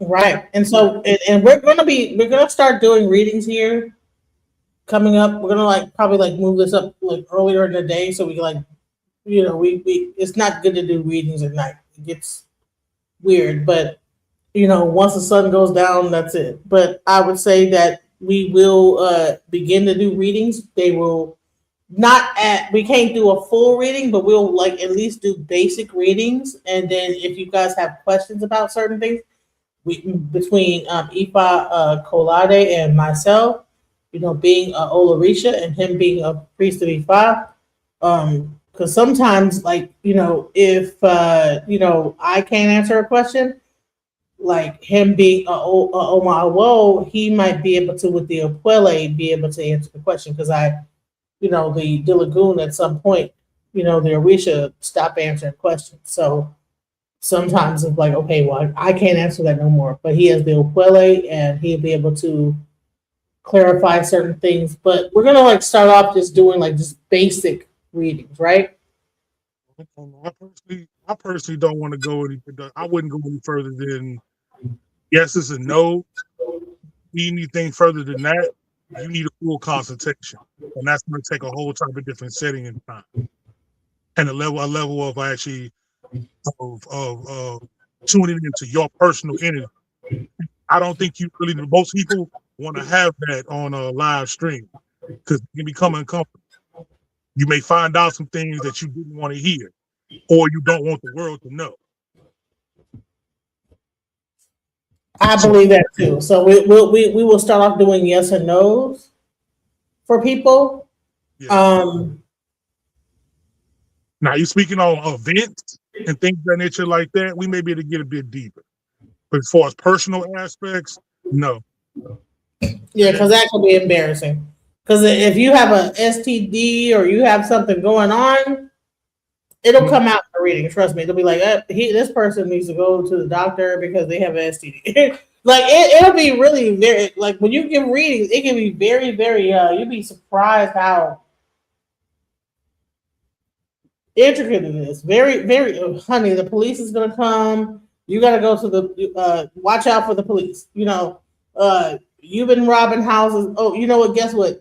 Whatever white substance you've been like taking. This is how interesting this whole thing. So especially when you get into E5, it gets even deeper into like stuff. The Dilagoon, which is what I am as a Olarisha, I do Dilagoon and Baba Ifa Kalode. He is Omawo. He is not just yet a Babalao, but he does work with the Opuele. That Opuele can get really deep about certain stuff, so you have to be very careful about what you want to reveal. But it's a little bit different. Yeah, it's not the same thing as tarot. So just understand that this divination is like a scan of your real life. Go ahead. What you gonna say? Yeah, we don't like no Ifa practitioner or Olarisha period is going to give you a tarot reading in the middle of Ifa reading. That if they are doing that, they are false. Or should I say, I'm gonna flat out say they fake it. They are not what they say they are. We do not. And tarot is about the energy. It's not about the number. Yeah. And right. So it's not the same. It's not the same thing. Not at all. Not at all. It's a form of. There are many forms of divination. I mean, the Chinese have I Ching we were speaking on before, but you know what I'm saying. There are many different forms of evidence. They have this is so wide when you actually come into this understanding. And I'm still a student, as we all know. We're students for life. But this is a very intricate. But it's not. It shouldn't be so confusing to where you can't understand. it shouldn't. Yeah, and I think that, like I said, it's been brought to us to bring it out. It's been put on our laps to bring this whole thing out and start to do readings. So we're gonna like execute this in the most respectful way possible, because I'm not trying to have all the E5 practitioners like you know what I'm saying? Hold on. Okay. I do anything. It's gonna be done with Obi. I'm not gonna go any further. I'll probably do Obi. I'll have my 4 calories. I'm not gonna go into any deeper, or if I do coconut, whatever. But I'm not gonna go too deeper into the 16. If you want to get 16, gotta come and do a real actual reading, because I don't want to embarrass anybody online. They find out that your wife cheating on you. You want that on live stream. And you know what? I've been waiting for Laura to come back because I was going to go into the reading we did about like World War III, so you could just see the level of intricacy how this stuff really can get. You know how, but I'm gonna just go ahead and I don't know if he's going to come back or not. Let me just call him real quick and see if he's coming back. So, but while we're doing that, I'm gonna just play this a little more while I'm trying to figure that out. So give me a second. And what do you think about what he's saying so far, though? Oh, this Babylon was actually very knowledgeable. He's very on point. I like how he does, how he has set up his Ele and his system. He's very educational, which my godparents are such as well. He's created an institute. As I said before, I'm a member of Marche So Ele. The Ori Institute is pretty much our school. This is the school we go through. We have classes. We have classes in the physical, as well as we have classes inside the virtual online. We have classes on special holidays. So not everybody in the tradition is meant to be a priest. You have those in the tradition who are just meant to be healers. I'm a healer as well. I'm a plant medicine healer. This is what I do. That's part of my my work. That's what my destiny is fulfilled. That's how I heal. I'm supposed to help heal people. I shame so. Yeah, so let's listen to a little bit more because I really enjoy it. He's really and all the things that you talked about before, where you talked about even you don't need a 16-day. You can do it like a month, you can do months, whatever. It's not about that. So that he actually addressed that. So let's go. Beautiful story of your destiny. Nobody else's. That's your destiny. And I'm not talking about a destiny that you're going to pick up and you're going to go to Dr. Google or you're going to go to whatever large language model AI you have. And you're going to say, hey, tell me about Odileke. And you get all this. No. It doesn't work like that. The Oduns are particularly interpreted by Baalaos in a certain sequence and order with the prophecy in order to give you some solid advice. And that is something that you're always going to need to know. Right? So that's something that's important. Oh, Shanti, yes. Everybody understands their first sign. Hey, you're Odileke. Hey, you're a Yobe. Hey, you're Irosonka. Hey, you're this, that, and the other. That is called your Toyale, Shanti. So yes. But a lot of people don't understand that your Toyale is accompanied by an Okuda, the second sign, the first witness. And then it's accompanied by a third sign, which is your Tomala, which is your second witness. And they each play a function along with your prophecy. Right? And those are the deeper things. I think I find myself at times, and I've done this for several people, where now we have to repeat the Ita. Not that you got to go through the full ceremony again, but we bring down Ifa. We do the ebo with a tablero, which is called the Opun Ifa. Give you an example of one, right? This is an example on Opun Ifa, right? And we have to open up with Ifa again. We have to mark the information that we have, right? And then we have to be able to go ahead and now pull those two signs out again with the prophecy, because a lot of times people don't have all the data, right? And I would tell you that people who have transferred into my spiritual house, you know what I mean? They're now part of the family. I don't want to shortchange them. So guess what I'm going to do? I'm going to pull the other two signs. I'm going to pull out the prophecy. I need to understand them so they can better understand themselves, right? And I draft them up paperwork, no different than the ones that I have on my website to purchase, so that they have the strong foundation. So that now you can build upon it, right? Now you can build upon it more effectively, right? So that's Ifa divination, right? That's Ifa and hand of Ifa. Those are three Oduns that you get. That's your prophecy. So food for thought. Hey, Buddha boy Abucheche, David, good to see you on here. I only know Osaobe, Osarafobeo, Piriti, the spiritual consultations, right? That's what Ifa talks about in Osaobe. But how effective, Shanti, would it be if you had Osarafobeo? And how is Osarafobeo reinforced?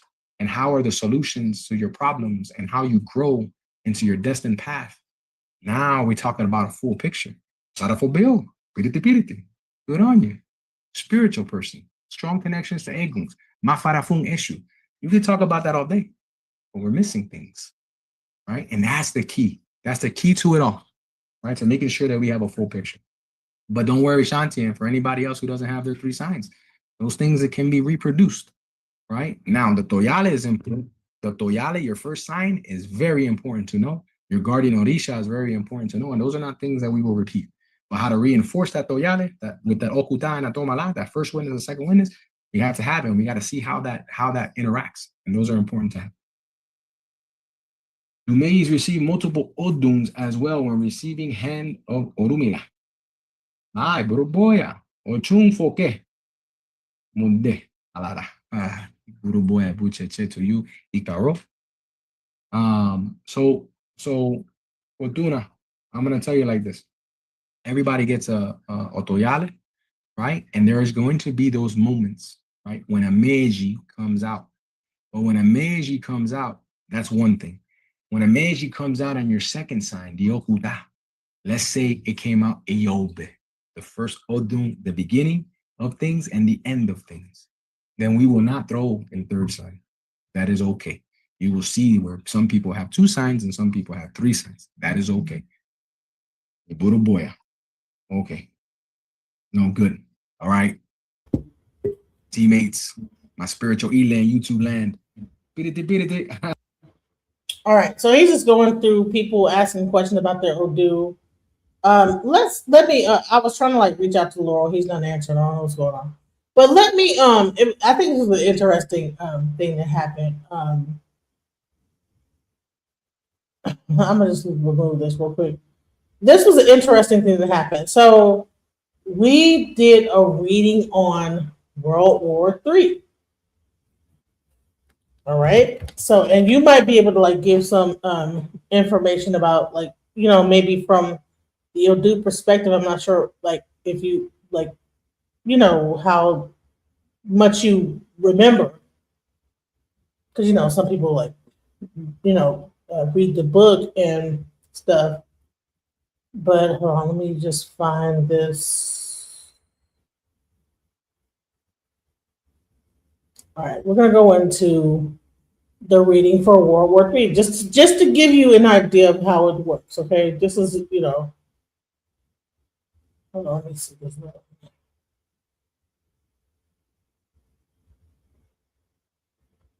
Hold on.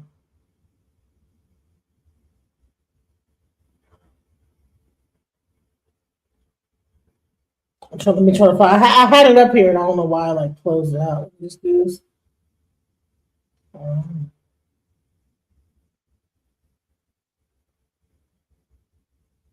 Okay, here we go. All right, so the Odu came out 6 Obara, 8 Ogunda, and 7 Od. So that is the actual Odu that came out for World War III. So let me show you what it came out for me. And so, you know, Obara, Ogunda, and Od. Those were the 3 signs. Okay, so let's go over the first sign.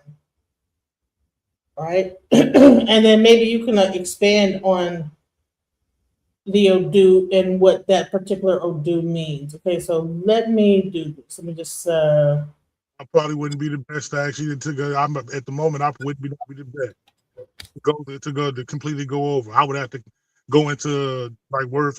I would actually consult and go into and actually look up the Odu. Right. So yeah. So let me go into the first Odu for World War III. So the first one is Obara. Obara is the mouth, rhetoric, public messaging, ego, and political talk. In geopolitical questions, Obara often points to heavy talk of conflict, leaders posturing, media amplification, situations being inflamed by words. Translation, noise is loud right now. This is about escalation in speech and positioning, not necessarily immediate war action. The second is Ogunda. Okay. So you have Obara. So Obara saying, you know, this, so okay, you have 3, you break it down, you have 3 Odu. The first one outlines the situation. The second one outlines the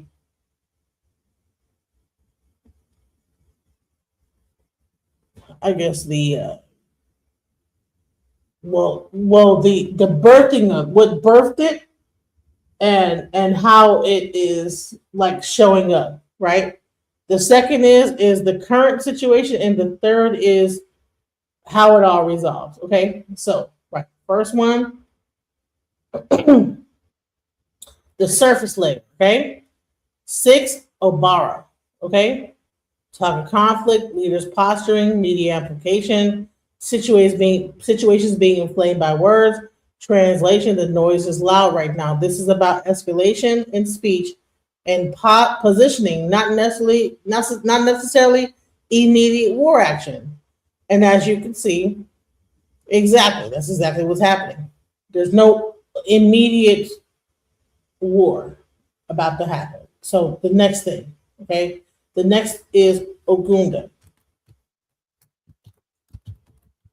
So that is 6. Then I think it's like 6, 8. Okay, Ogunda, the pressure underneath. Ogunda is conflict energy, steel military force, cutting action. In the world scale question, it can indicate real tensions exist, military readiness is hard power in the background, situations that could escalate if mishandled. But Ogunda in the middle position often means the capacity for conflict is present but not yet fully unleashed. So yes, there is a real friction energy in the global environment, which aligns with observable reality. Okay. The third final Odu for World War III is OD, right? It's OD, right? So, like I said, the Odu is how a thing is birthed and what is the birthing of it, and so it breaks it down into 3 different sides: what birthed it, what's happening right now, and then what is the outcome. So this is the final Odu for that. Now, I did not go into whether it's an array or Osobo. All right. So Tell them what that, say it again. have you explained what array is? Array means good, everything could like kind of work out. Osobo means it's gonna be an issue, it's gonna be a problem, you know. So OD, the outcome, containment. This is the most important part people usually miss. OD governs containment, walls, barriers, things being held in, situations being restricted or blocked, delays, bottlenecks, stalemates. When OD closes a question about major conflict, it usually means movement toward full outbreak is restricted, slowed, or contained. Putting it together. Obara, loud war talk and political heat. Ogunda, real tension and capability underneath. OD, structural forces are currently holding things from fully breaking open. In plain language, the environment is tense and noisy.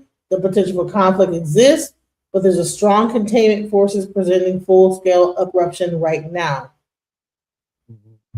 What it's not saying, there's not going to be immediate global war outbreak, sudden uncontrolled escalation, a near world scenario. If Ogunda or Osa had closed the reading, the tone would be much more volatile. OD is a break pedal sign. It's like, no, there's nothing going to happen. So from a real world perspective, this reading aligns with what we actually see globally. Heightened rhetoric, military tensions in some regions, but massive economic, political, and nuclear deterrence, discouraging full world war.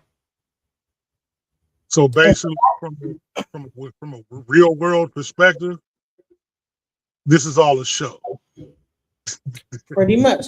And that is a reading about World War III based on De Lagoon. Those are the 3 signs that are birthed in this situation. That, yeah, no, it's at least not right now, Right. you know. It's a posturing for power and the illusion of control. Pretty much.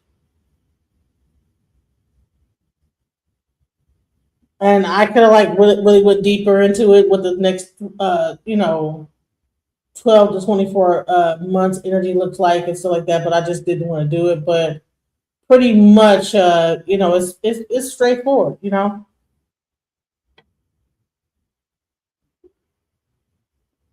Very much so, very much so. And that's how, I mean, just this was a very simple. She did this very simple and plain. These are how readings go. Now, the deeper we go, the more intricate, the more power, the more energy, the more things, and like the deeper we go, the more details we have, the more intricate things become on how these things work. But this is the major aspect of it. Now you can get the details on how these things occur, how these things will show up. But I mean, from what we've seen, if you're an intelligent person, it's unnecessary. At this particular point in time, it's pretty, you're aware, it's a show. It's straightforward, yeah. So, you know, why go deeper, you know? And and one last thing, I want to go into the Ori real fast. Well, you know what? I think I'm going to go into because a lot of people say it's witchcraft, right? What, Ori? Huh? People are saying Ori is witchcraft? Or that Ifa is witchcraft. Can you go into the difference between witchcraft? Because before you got here, we had a Naphtali who's a Hebrew Israelite, and she was pretty much saying the system is witchcraft. Can you expound on that? First of all, this is not an Abrahamic religion. The Abrahamic religion is a belief system. All these different type of characteristics and things and people that occurred inside these different type of things, most of these things cannot be proven. These people cannot be found. And no disrespect to any of the Abrahamic traditions and their belief systems and what they believe, because they live this. That is their life, and they believe it and they love it. And if it works for you, that's fine. But witchcraft is a system within itself. Witchcraft usually deals with a lot of it's okay. I'll speak from the perspective of, well, my personal perspective is as an occultist. I've studied throughout my life. I've been a part of a multitude of different systems. I traveled through a few religions till I got to the point, and I gathered enough confidence and understanding of myself to where I began to want to know the science of how things work, the spiritual science of how things work, and how to receive and understand my own power. So I've traveled from dealing with Kabbalah magic to dealing with the left hand path. I was raised in, I'll start from the beginning. I was raised in this spiritual system, well, in the religious system of Islam. As a small child, I understood Christianity with my grandmother, but it did not stick. I didn't fully understand it until I became older. My father took me through Islam. I moved from Islam and I began to understudy the Sufis. Every last one of these Abrahamic religions have more or less a magic or a manipulation of energy sect, a priesthood that does the spiritual work for them. Islam has the Sufi sect. They are the priests. They deal with the energy. They are the healers. No one calls them demons. No one calls them devil worshippers or what they do, witchcraft. Christianity and the aspect, or depending on what aspect you have of it, if you truly believe in the Old Testament, or they say you taking it unto the New Testament. People said the works and acts of Jesus Christ was witchcraft. How could it, even though it was symbolism, how could he walk on water? How could he heal people? How did he bring Lazarus back from the dead? How could you not, if you believe that you're the dead, a high vibrational spiritual teacher has the ability to bring someone back from the dead, and you don't call that witchcraft? How do you call a system that is so detailed that in assisting you witchcraft? You can only call it that if you personally have not experienced it. And I tell people, step outside of your box, your comfort zone. Your comfort zone is what is blocking your evolution. I judge no one. Truly understand that. I have no disregard, no nothing. I respect all. Push past your comfort zone to accumulate your own, to accumulate your own personal power. I take into account, like, as you get into the Abraham religion, such as Christianity, to begin to study the life of Jesus Christ. From my understanding, everything he said inside that book was telling you to do what he does and to live as he lived, not to worship him.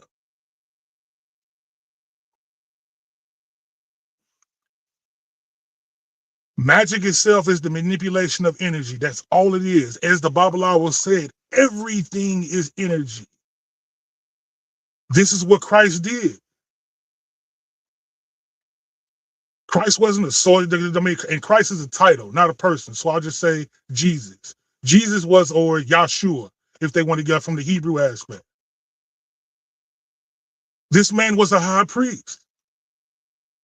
This man was skilled in healing. This man was skilled in energy work.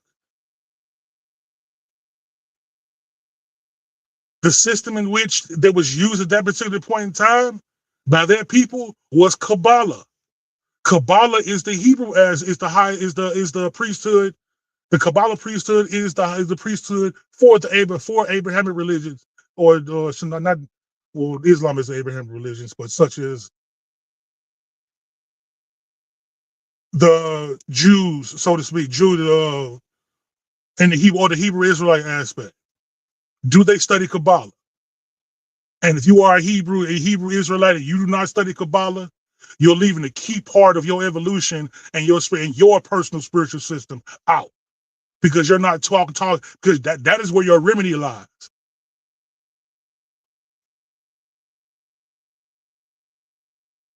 But it's taught as a whole entire another system altogether, when it's not.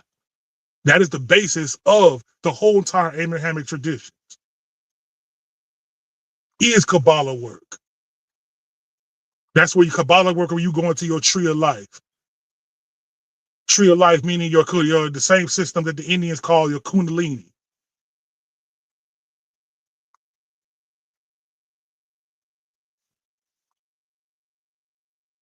Witchcraft, no, the people who do witchcraft, they call it witchcraft, such as Wicca and these things of nature like that. These are whole entire spiritual systems within itself that is completely separate. They do not do the things we do, and they don't do the things that we do. I'm sorry. They don't do the things that we do, and we don't do the things that they do, so to speak.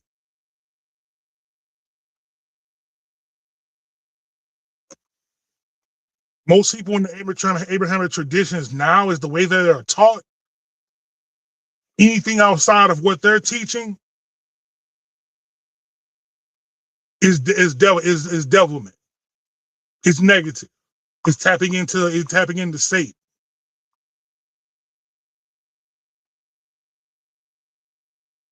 That's not true. And in our tradition, as the brother was speaking on Eshu, the divine messenger, which he is so much more than that. People tend to call Eshu because Eshu is the policeman, so to speak. If you're doing something negative, Eshu, you can be punished. Eshu is the hand that will punish you. Eshu is looked at as a trickster or some aspect, like his whole entire attention is meant to confuse you and trick you and things of nature like that. No, not at all. What Eshu may do is allow you to trick yourself, but the outcome of you tricking yourself is to come out of it as you go through that to learn your lesson. And once you've learned the lesson, growth comes about through it. This is no antagonization factor to where this entity is going to come and cause turmoil inside your life forever and ever and on, and these things, eternity and these things of nature like that. Or if you're tapping in like you're making some deal with some devil and anything like that, that's not what's going on. This is not that.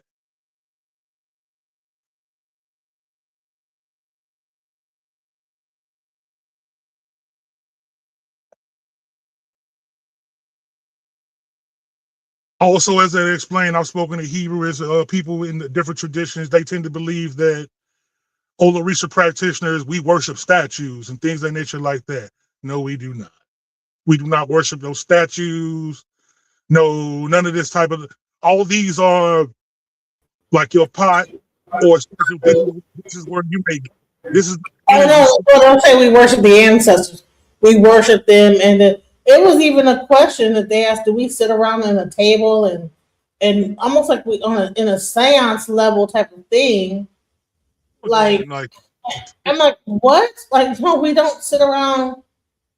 And then here, hold on, let me find a way. Do you guys sit in a circle or at a table communicating with the dead? It's like, no, we don't do that. Not at all. I've never had an ancestor communicate with me in such form. Now, I have had ancestors come to me in my dreams, and they may sit in my bed, and actually we may have a conversation that may need to have happened. You know what I'm saying? That happens, and I know that happens for a lot of different people. Whether you're in the tradition or not, your ancestors may come through. You may have a strong ancestor who was powerful in the physical, such as your grandmother. No matter what her religion or everything was, due to her life and the works that she did and the energy she put out, she had spiritual authority. She didn't be able to cut through and actually communicate with you after she's gone. There is no worship of our ancestors. What we're doing is we're giving them honor. Just the same as and thing is, this is innate, it's part of our culture. In the hood, when he died, people pour out a little liquor, say his name, we love you, R.I.P., all that. That's the same thing. That's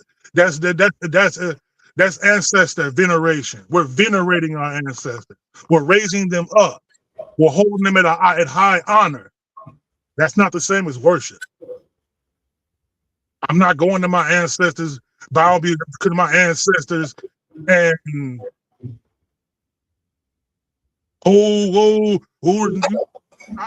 don't know. I can't even say. Give me $20, ancestors. You know, that's not what it don't happen like that. No, it's not. No, not at all. Ancestors, everything's going mad. Ancestors, because you ancestors come in and do something. That's not what's happening. No, it's like I just give reverence to exactly. I give reverence to, veneration to our ancestors. We don't forget our ancestors. We don't like say when a person dies that we just like completely forget them. Because when you throw them in a cemetery, same thing with our elderly. We'll throw them in a old folk home and then just let them like just rot away. Right. That's not the African way. That's not how we used to do things. We don't like throw our elderly away. And when people pass on, we don't just throw them away, forget them. We will make a shrine to them and say, you know what, you lived here, you were here, you were part of our life. You know, we don't forget them. We say, hey, you know, your energy still exists. You know, I'm going to keep your energy. It still exists in this world. We still respect you for the time that you spent. We have Martin Luther King Day, we have Malcolm X Day, we have President's Day. You know, that's ancestor veneration. I'm gonna give you one even deeper, and I'm gonna make it more. I'm gonna take it all the way home. Every last person who's watching this can go in their pocket and pull out a dollar bill. What's on that dollar bill? The face of what? Ancestor. They put him on the money to what? A dead president, right? He's dead, right? But why is he on the dollar? Right? What he's on the dollar for, so you do not forget him. Forget them, right? And every time you spend that dollar, you are remembering an ancestor. Right. So every person who does, so if you participate inside this money system, you're participating in European ancestor veneration.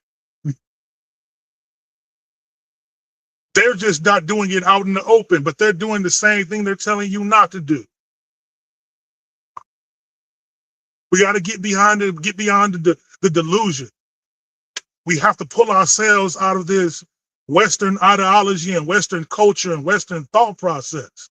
It's not natural to us. So then she asked, what about possession, being possessed by a spirit? What are your thoughts on that? Being mounted. I saw it, but until you experience it, it's something totally different. I'll give you my experience. Or I'll tell you like this from what you see as a person that has not been mounted yet until from when it happens from the outside looking in. You see a person completely relaxed to the point to where they don't have, it may seem as if they do. They're there, but they're pretty much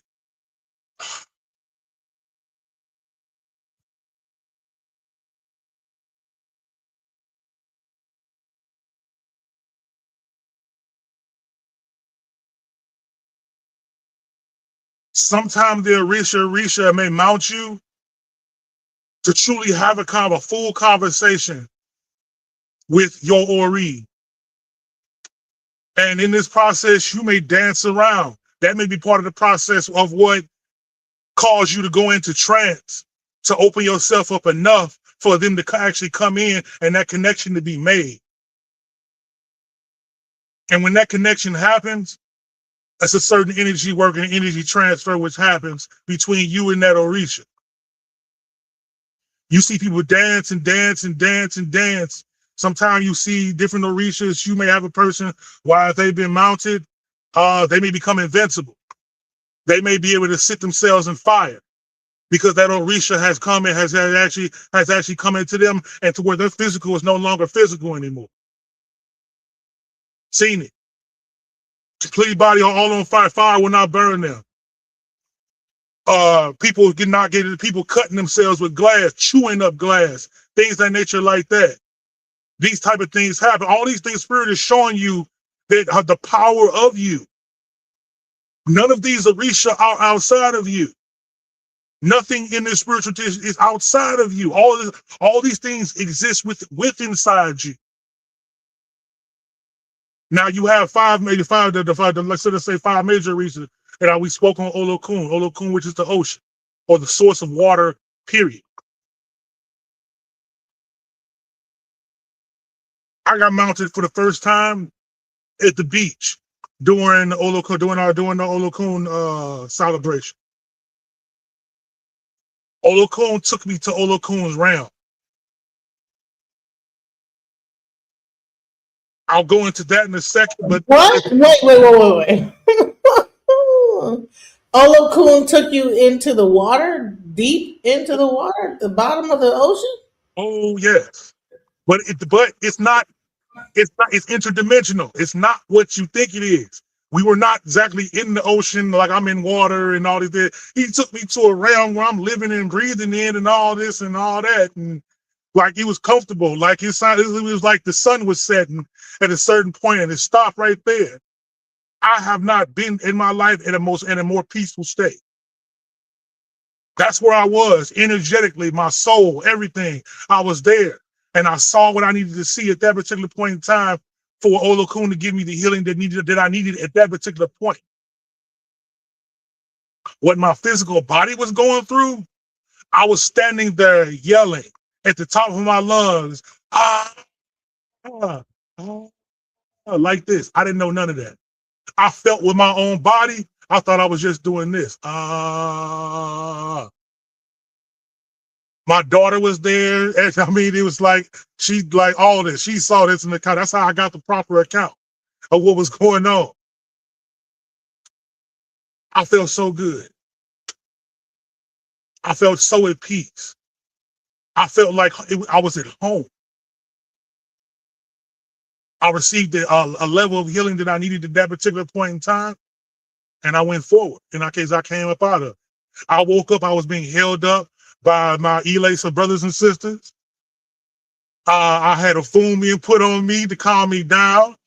I was being sprayed with OT, which is alcohol. Alcohol is a spirit, which can be utilized for a multitude of different purposes. It was a lot going on at that particular when I came out of it.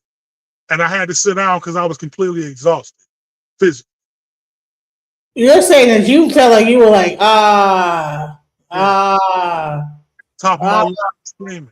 But you were just, Yeah. The thing is, I watched it happen to 4 other people before it happened to me. I didn't think I was gonna get mounted, not at all. And thing is, that's how it happened. You're not in control of this. But I'm gonna say the same thing though. If anybody in the neighborhood, especially the Christians, want to speak on it, what happens when you in church and you get the Holy Ghost? You dancing around. What happens when you speak in tongues? Same thing. What we do is not witchcraft, and it's not so dissimilar.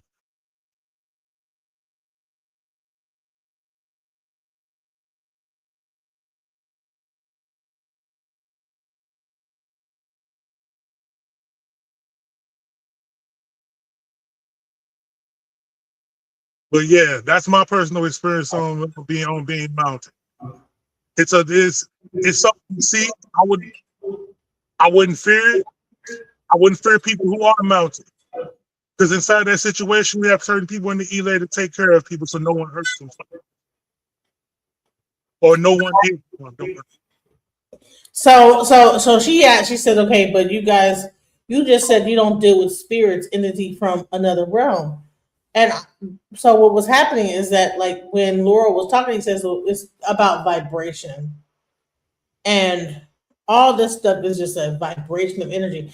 And I even talked about the fact that, listen, that this is not anything outside of you that's like coming down and inhabiting you. This is really you, but on a different, like, conscious level. Like, you, when the energy of the room reaches a certain level, just like even in church, right? Mm-hmm. They're playing that music and you end up elevating to a point where you're not even in the room anymore. Your consciousness is not even in the room. Your consciousness is elevated past your body, and then that is what happened. Would you say that's kind of similar to what about right or wrong? Oh, completely right. When you're in church, what makes it so powerful is the combination of everybody inside that room being on one accord, to the point to where all your energies begin to combine, and y'all working and combine on one accord, one focus. And the music. Let's talk about the music. How the drums and all the organs and all that stuff playing a part of this whole thing.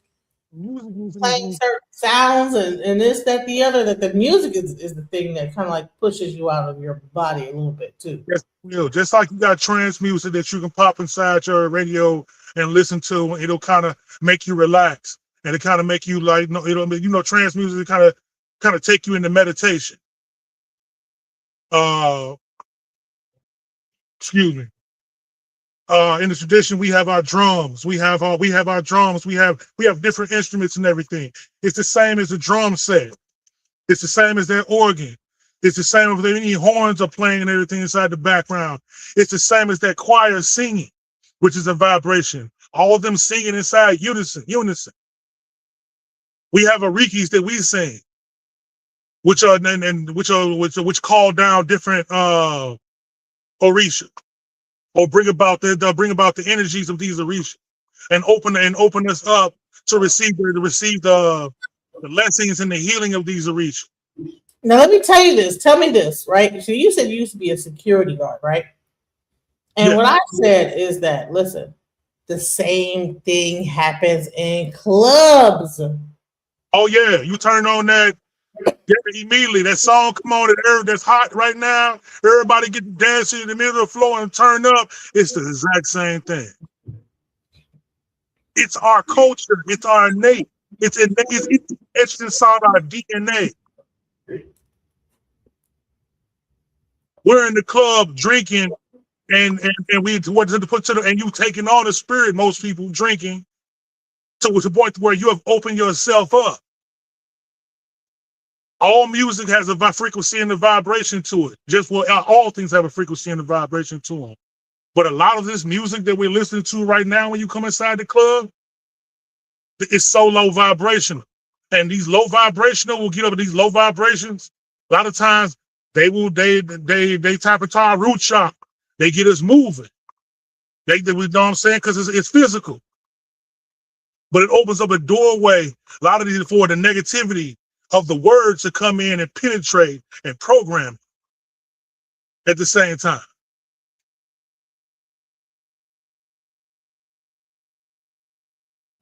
I mean, tell me one of the craziest stories you have seen that seems supernatural as a bouncer, you know, as a security guard at a club, where you're like, this is not a normal situation right here. A normal situation. We used to do what you call it, the raids, to where the what they call them here in St. Louis, the Wookiees and everything. They used to come out dressed with the little furry costumes and shit.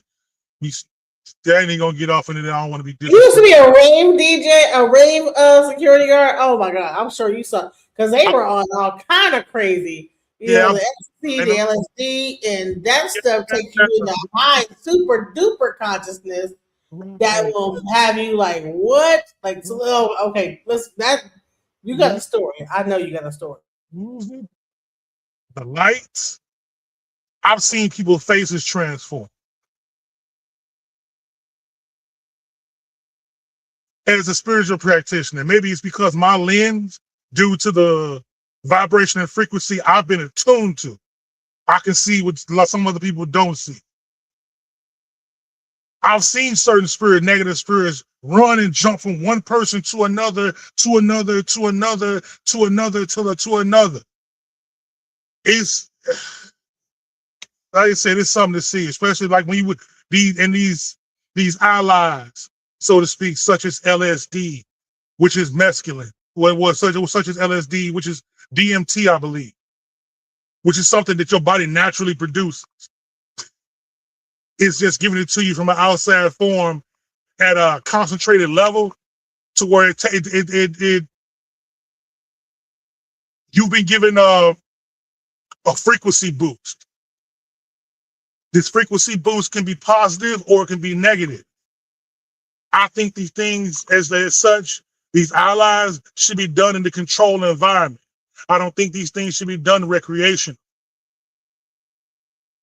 We become the culture, this Western culture has become escapism. Everybody is seeking to escape their day-to-day reality due to the conditions that we're living in as human beings on this planet. Due to that fact, people develop addictions and things of that nature with these allies, and they lose control over themselves. Tell me, listen, you say you worked the rave club. I'm sure you have seen, I mean, you say you see spirits jumping from people to whatever, but what have you, I mean, I know you've seen fights break out. I can feel the fight happening before it happens. That's how attuned I became. I could feel it, like the energy. Something getting ready to pop off. It is getting ready to pop off within a few minutes. Tell my team, get ready, because we finna have to go to work. You feel it. And if you've been doing it at a rave club or at a hip hop club, did you spend mostly rave clubs and rave club, hip hop too? Alcohol. Ooh, is a very, very, very, very, very powerful. The spirits that are in those, that that's why there's people. We got to watch what we drinking, and the intentions behind when we take in these spirits, and how much you drink, they will take you to a level to where you lose control over yourself. Man, go into that. The alcohol, that's a demon, right? I mean, it can be. Alcohol can actually be an ally. Me as a security, I've been in certain situations to where I've had a drink and it heightened me. It allowed me to level up. Or I'll walk in, and I'm so high vibrational that I'm so bothered to where I can't do nothing inside that space because I'm not comfortable there. I may need to bring down my vibration a bit. And alcohol will actually do that as well. Right, and like drink something like to even be able to walk into the space because to walk into the space and be to do what I so need to do. alcohol is a vibration. Yes. Wow. And difference between brown and white, depending on the person. I know some people say brown turn you, but brown bring you down, white turn you up. I know some people brown turn them, white bring them down. It all depends. It depends on your state of mind before you drunk. What's going on inside your life?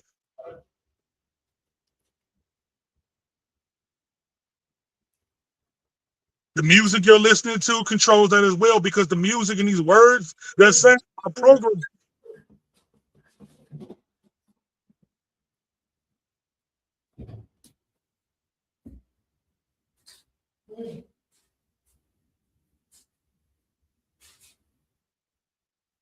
I've seen 30 people in the crowd pass out due to the DJ have it set up, the lights are going everywhere, and then the strobe lights will come on. And the strobe lights will create by going on and off, on and off, on and off very, very fast. Will heighten somebody's frequency up to the point where they lose control of themselves and their body can't handle it. And they'll pass out and have them laying on the floor. You see 30 people pass out at once? Oh yeah, I've seen it happen. What? Also, So they're a club. Some of these DJs, and the thing is, every last one of those 30 people are probably on the same drug. Wow. What has been your experience with people on ecstasy? Have you seen like a certain thing that happens with that? Yeah, I've seen people high for 16 hours, be calm, cool, talk to you, a car drive past, or you talking about in the club or just on a personal level? I mean, both. Like, I'm more interested in the clubs thing because I think that's when you have that many people in one space, you have a group type of situation where everybody's in one space and they're probably of one mind. Right. I have no idea unless I have no idea what these people are on when they walk into the club. A lot of times they do the drugs that they're doing. It may be candy because we're searching for patting people down a lot of the times. So you don't even know what they're on. You don't just see what they're on. I couldn't even tell you. Acting a certain way, like, you know. All right, so tell me the difference between like a rave club and like the hip hop club and like the dynamics that happen in both ones. Hip hop club. Rave club is dealing with probably like more hallucinogens, ecstasy, ketamine, yeah, and MDMA, right? Right. Those are situations. Meth and a little bit. Sometimes you might have meth, right? But then you go to the hip hop club and it's alcohol and weed. Alcohol, weed, cocaine. Tell me the difference in those two environments. Cassettes, lean, all these different type of things coincide inside the club. And they all have different effects. Depending, like cocaine is an upper. The opiates are downers. That will have the type of effect on how your night's going to be, on how these things affect you and how they take hold. So do you know if it's going to be a high opium night or a high weed night or a high, like, I mean, I never really talked to a security guard to like, no, like, do you know, okay, like, it's a lot of like E-heads in here or a lot of coke heads in here. Watch out, because when the coke heads come in, it's a problem. Or when the weed people come in, they go, huh? You won't see the effects normally until an hour after into the night goes about. After the drugs start to take effect, then you'll start to see people coming out with a little bit of booger sugar on the nose, or whatever they were snorting. It could have been crystal, what they were in the bathroom doing. You know what I'm saying? That type of thing. People in the club, they burning. They're smoking weed. Alcohol. A lot of these clubs now, you can smoke weed in the club. Things of nature like that. I don't have that. I don't see those type of things having too much of an effect like that. So the weed clubs are cool. It's not so bad, right? So when alcohol is introduced, it's the alcohol that brings problems. The alcohol is the worst one, huh? Out of all of them, huh? Brings the problems because people can't control themselves, and it usually brings about alcohol is like truth serum to most people. It's going to bring out your true self. You have an inner rage about you, it's going to bring out that inner rage, and you're going to become irritable. And next thing you know, you want to fight, and then alcohol makes you believe you're invincible. So you may get knocked out that night. You know what I'm saying? Or it happens. So you would say like probably like the worst clubs you were ever like been to were they were mainly clubs that had like a high alcohol like focus versus like the rave scene. Would you say the rave is worse than the rave scene is completely different. It's usually they come in peaceful. They're usually you might find a few people shooting up dope in like heroin or something. You'll find them nodding off in the corner somewhere. And if they overdose, your ambulance is getting ready to be called, which happens. Acid, people on that, people on LSD, you know, that type of deal. The India, it's a multitude. You might have people on mushrooms. They may go through it. They may be going through a mushroom experience. A mushroom experience. And some of these things I personally so how do you manage that? Like, okay, a person on LSD or mushrooms might not even know about reality right at that moment. They might not even be in the right. So how do you manage that as a security or like say, okay, this person is wild. Make sure they're safe. Once they become uncontrollable, we're going to talk to the people who are with them, and it's time for them to go home. Or it's time for y'all to go home. So is it but you know when they're okay, this guy's on shrooms or he's on. But the only thing I can do is control their safety while they're inside the establishment. And once they go off, the people, hopefully they have good people with them to take care of them. Because when you're inside that state, you need to be taken care of. What about anything with meth or ice or does that like do anything weird? Like with people like do they be on meth and stuff? St. Louis, that's not too much of a big deal here. Well, because a lot of gay clubs. That's the drug of choice. Gay clubs is meth. Gay club. I've never done security inside of an LBGT establishment, so to speak. Man, so the rave and then you have like the hip hop. So all right, so remember like back when like you had like the I ain't never scared. Yeah. Was that probably one of the worst times when the crunk music was at its height? Do you think that was like one of the most violent times in like club as a security guard, or is it more worse now? It all depends on how people respect the security. Some people know not to play with the security. Some people might think they tough and want to try. That's a song to turn you up, build confidence, to build you up. I ain't never scared, but don't lose your mind. Know where you at and know what you're dealing with. You drunk, I'm not. It ain't gonna go well for you. Right. You may end up like choked out and being drugged to the front door, being handed off to the police, because we're not the police. So all right. So I'm locking no one. See yourself more in like with the hip hop music today. How many people do you see getting drugged out to police now versus back in like I would say like in the 2000s, like early 2000s? Do you think it's more worse now than it was then, or do you think people are more like in their phones and they even though they're at the club, they probably like looking at their phones more than everything? Like, do you think it's like more calmer now or more worse back when we were young? Well, I actually personally got out of the club scene and got out of the club scene and began to do executive protection and private security as far as like that. I got into the entertainment, so the upper levels, because it didn't pay enough to be choking the people out and beating people up inside the club.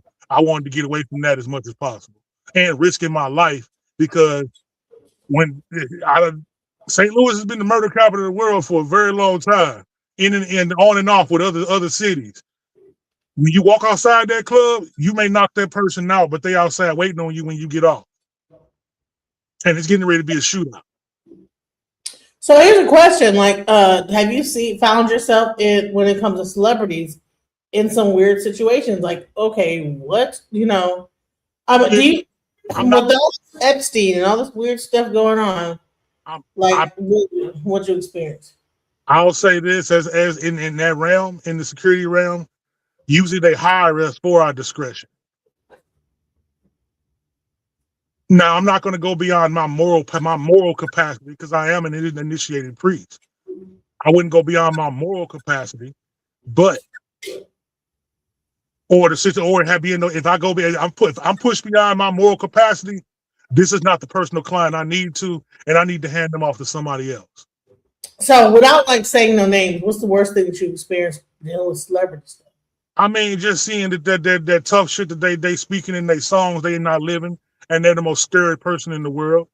I've had a person on stage to where he's talking about gun shooting and I'm the most top killer and all the rest of this type shit. Gunshots to go off inside the club. Get me out of here! Get me out of here! That scary shit. How are you this big tough gun clapper, but you scared of gunfire, and it ain't even nowhere near you.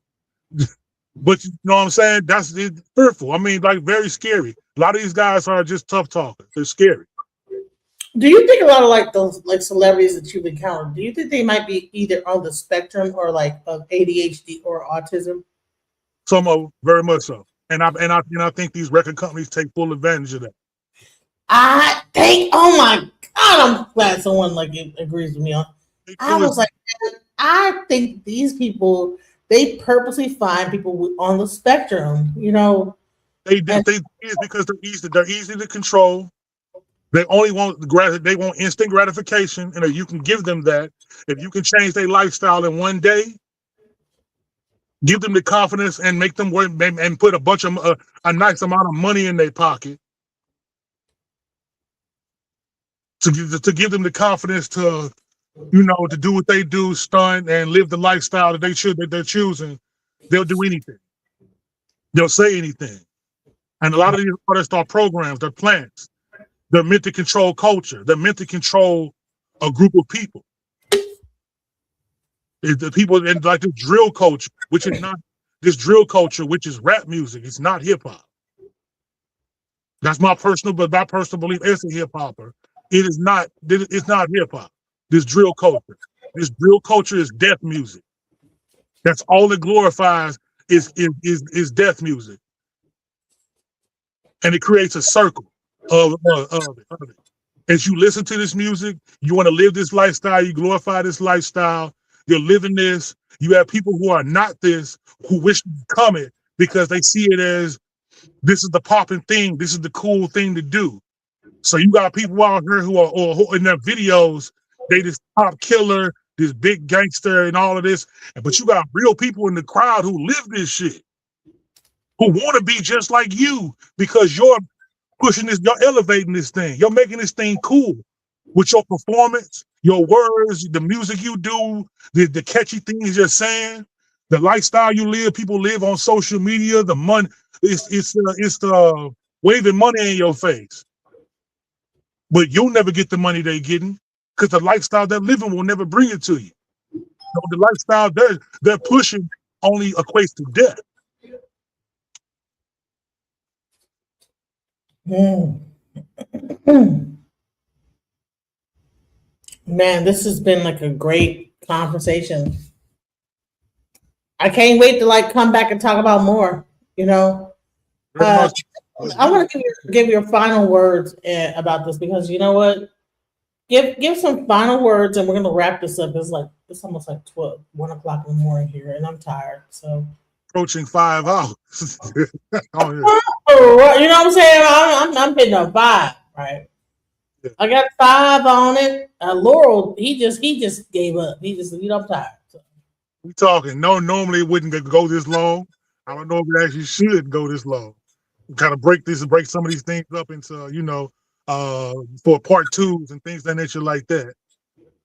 Right. Well, it's our first time doing it, so yeah, we need this. It's good to consolidate a little bit more. But you know what? You came late. You didn't come when it started. So a lot of this, yeah, it was like a repeat of what we already talked about. So, but listen, give me your final words about everything, and let me know what your thoughts are.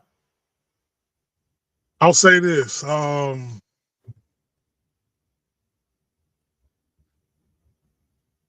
This spiritual tradition, such as a Sheshe, Ifa, it has been a blessing to my life. It has helped elevate me. It has took me to a level of understanding of myself that nothing else has. So I promote it as such. It works for me. It may work for you. It may not. Do not demonize it. It is not witchcraft. There's nothing negative. The intentions of us as practitioners, we are here for your best benefit.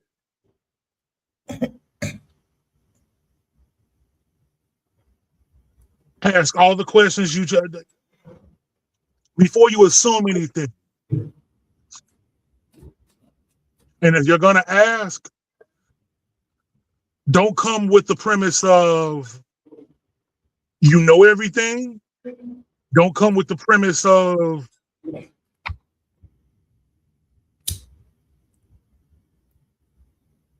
what you believe is the end all to say all. Come with the open mind.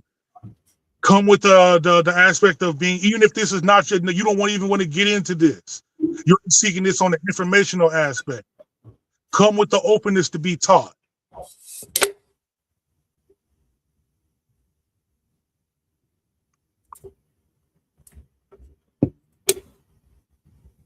Our tradition is about healing and love, and the love of oneself.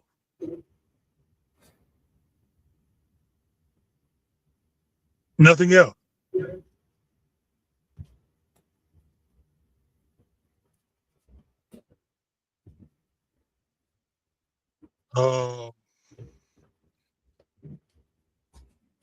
Pretty much that's it. I mean, that's all I have off the top of my head right now.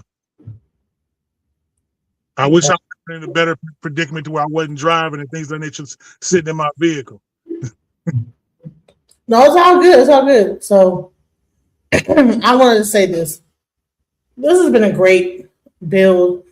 I have been shadow banned because I was talking too much about Trump and Epstein, but I hope that YouTube removes the ban on my content because this is a very good live, and I really, at the end of the day, like, yes, me as a practitioner, me being Olarisha, I find that, we need to come together when it comes down to this. There's so much discord, you have like the Lukumi over here and you have the Ishesha over there, but we all are really practicing the same thing. No one tradition is better than the other. No one divination system is better than the other. At the end of the day, we are family. So I just want us to continue to work together, and we are going to be doing some more new stuff as time comes up. So please like and subscribe to the channel because we're going to be doing some divination sessions, and I hope that it open people's eyes. This is not like some evil demonic thing. We're not summoning demons. We're not evil. So yeah, I just want to bring that to the table. This is not us summoning demons. This is it's all about numbers. When you actually do the divination, it's numbers. So The number equals the Odu. The Odu is the explanation of what the situation is. We're not contacting spirits. Now, some people might be in tune to spirits and might be able to like expound further into your reading because of their connection with spirit. But in reality, we're not sitting up here like contacting evil spirits. And it's crazy to me to think that people that have no idea of what our faith is and what our like spiritual system is, that they like come on, like they make this assumption, and that's all they know. And no matter what we bring to the table, no matter what we say, they will just say that, listen, this is evil. Eshu is the devil. You guys are devil worshippers and witchcraft practitioners. Witchcraft is a European concept, not African. We need to cut that bullshit out. You want to say something else? Very much so. We have to remove the Western lens in all aspects of our physical existence and our spiritual existence. It is to our deficit. We have to become ourselves again. We have to pull ourselves out of the state of the program of compromisation. This is how we regain our power back. We have to follow our ancestral traditions because this is how our ancestors fought them.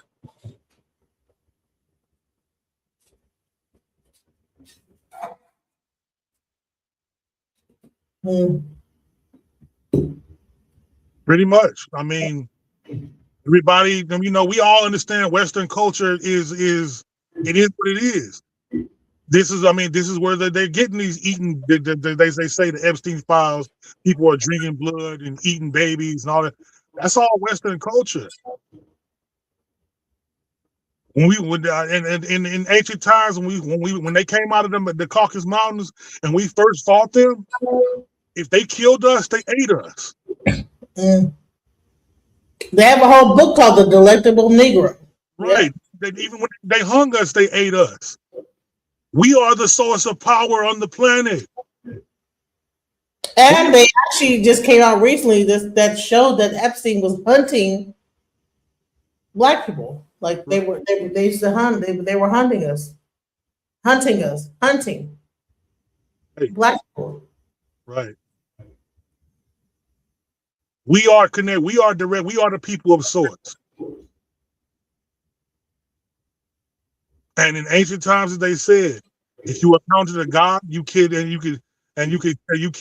Because they want to take on our energy and our presence. We see it now in everything. We're the creators of all aspects of culture. They'll take it on, mimic it, and do it, and incorporate it in their lifestyle, and still hate the origin of it. I say hello. Right, and still hate us for what? Exactly.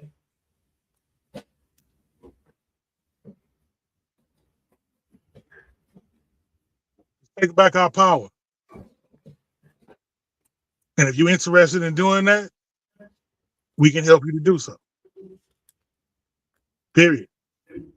For those who want to sit on the sideline, it may be in this lifetime when you came, you may be here just to watch. Yeah. Sit on the sideline and be guided. For those of us who are chosen and meant to do the work, we're going to do the work. Regardless if you participate or not, we're going to do the work. We're all going to the same place. Everybody just not going to get there at the same time.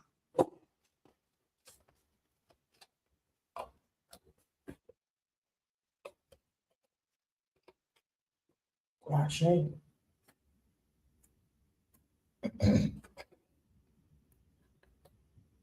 well, let me know what. So was that the final word? Yes, yeah. I'm gonna close with that, and we will expand further as we continue to do this. Well, this was a beautiful build. I appreciate your time. Much love to those that stayed with us because YouTube is tripping. They are trying to, I don't know. I'd like make a phone call in the morning. What y'all doing? You know, because I normally have way more. But because I said some things about, you know, our romancer in chief, you know, they don't want to promote my videos, but it's okay. Because I was, you know, I went from having like almost 100,000 to like begging for 5. So I know that this is a thing. So, but it's okay. The ones that were meant to hear it tonight are here. Shouts out to the chat. Much love. And oh wait, there was a poll I did for tonight's chat. Let me just read that poll off. Let's see how it came out. At first,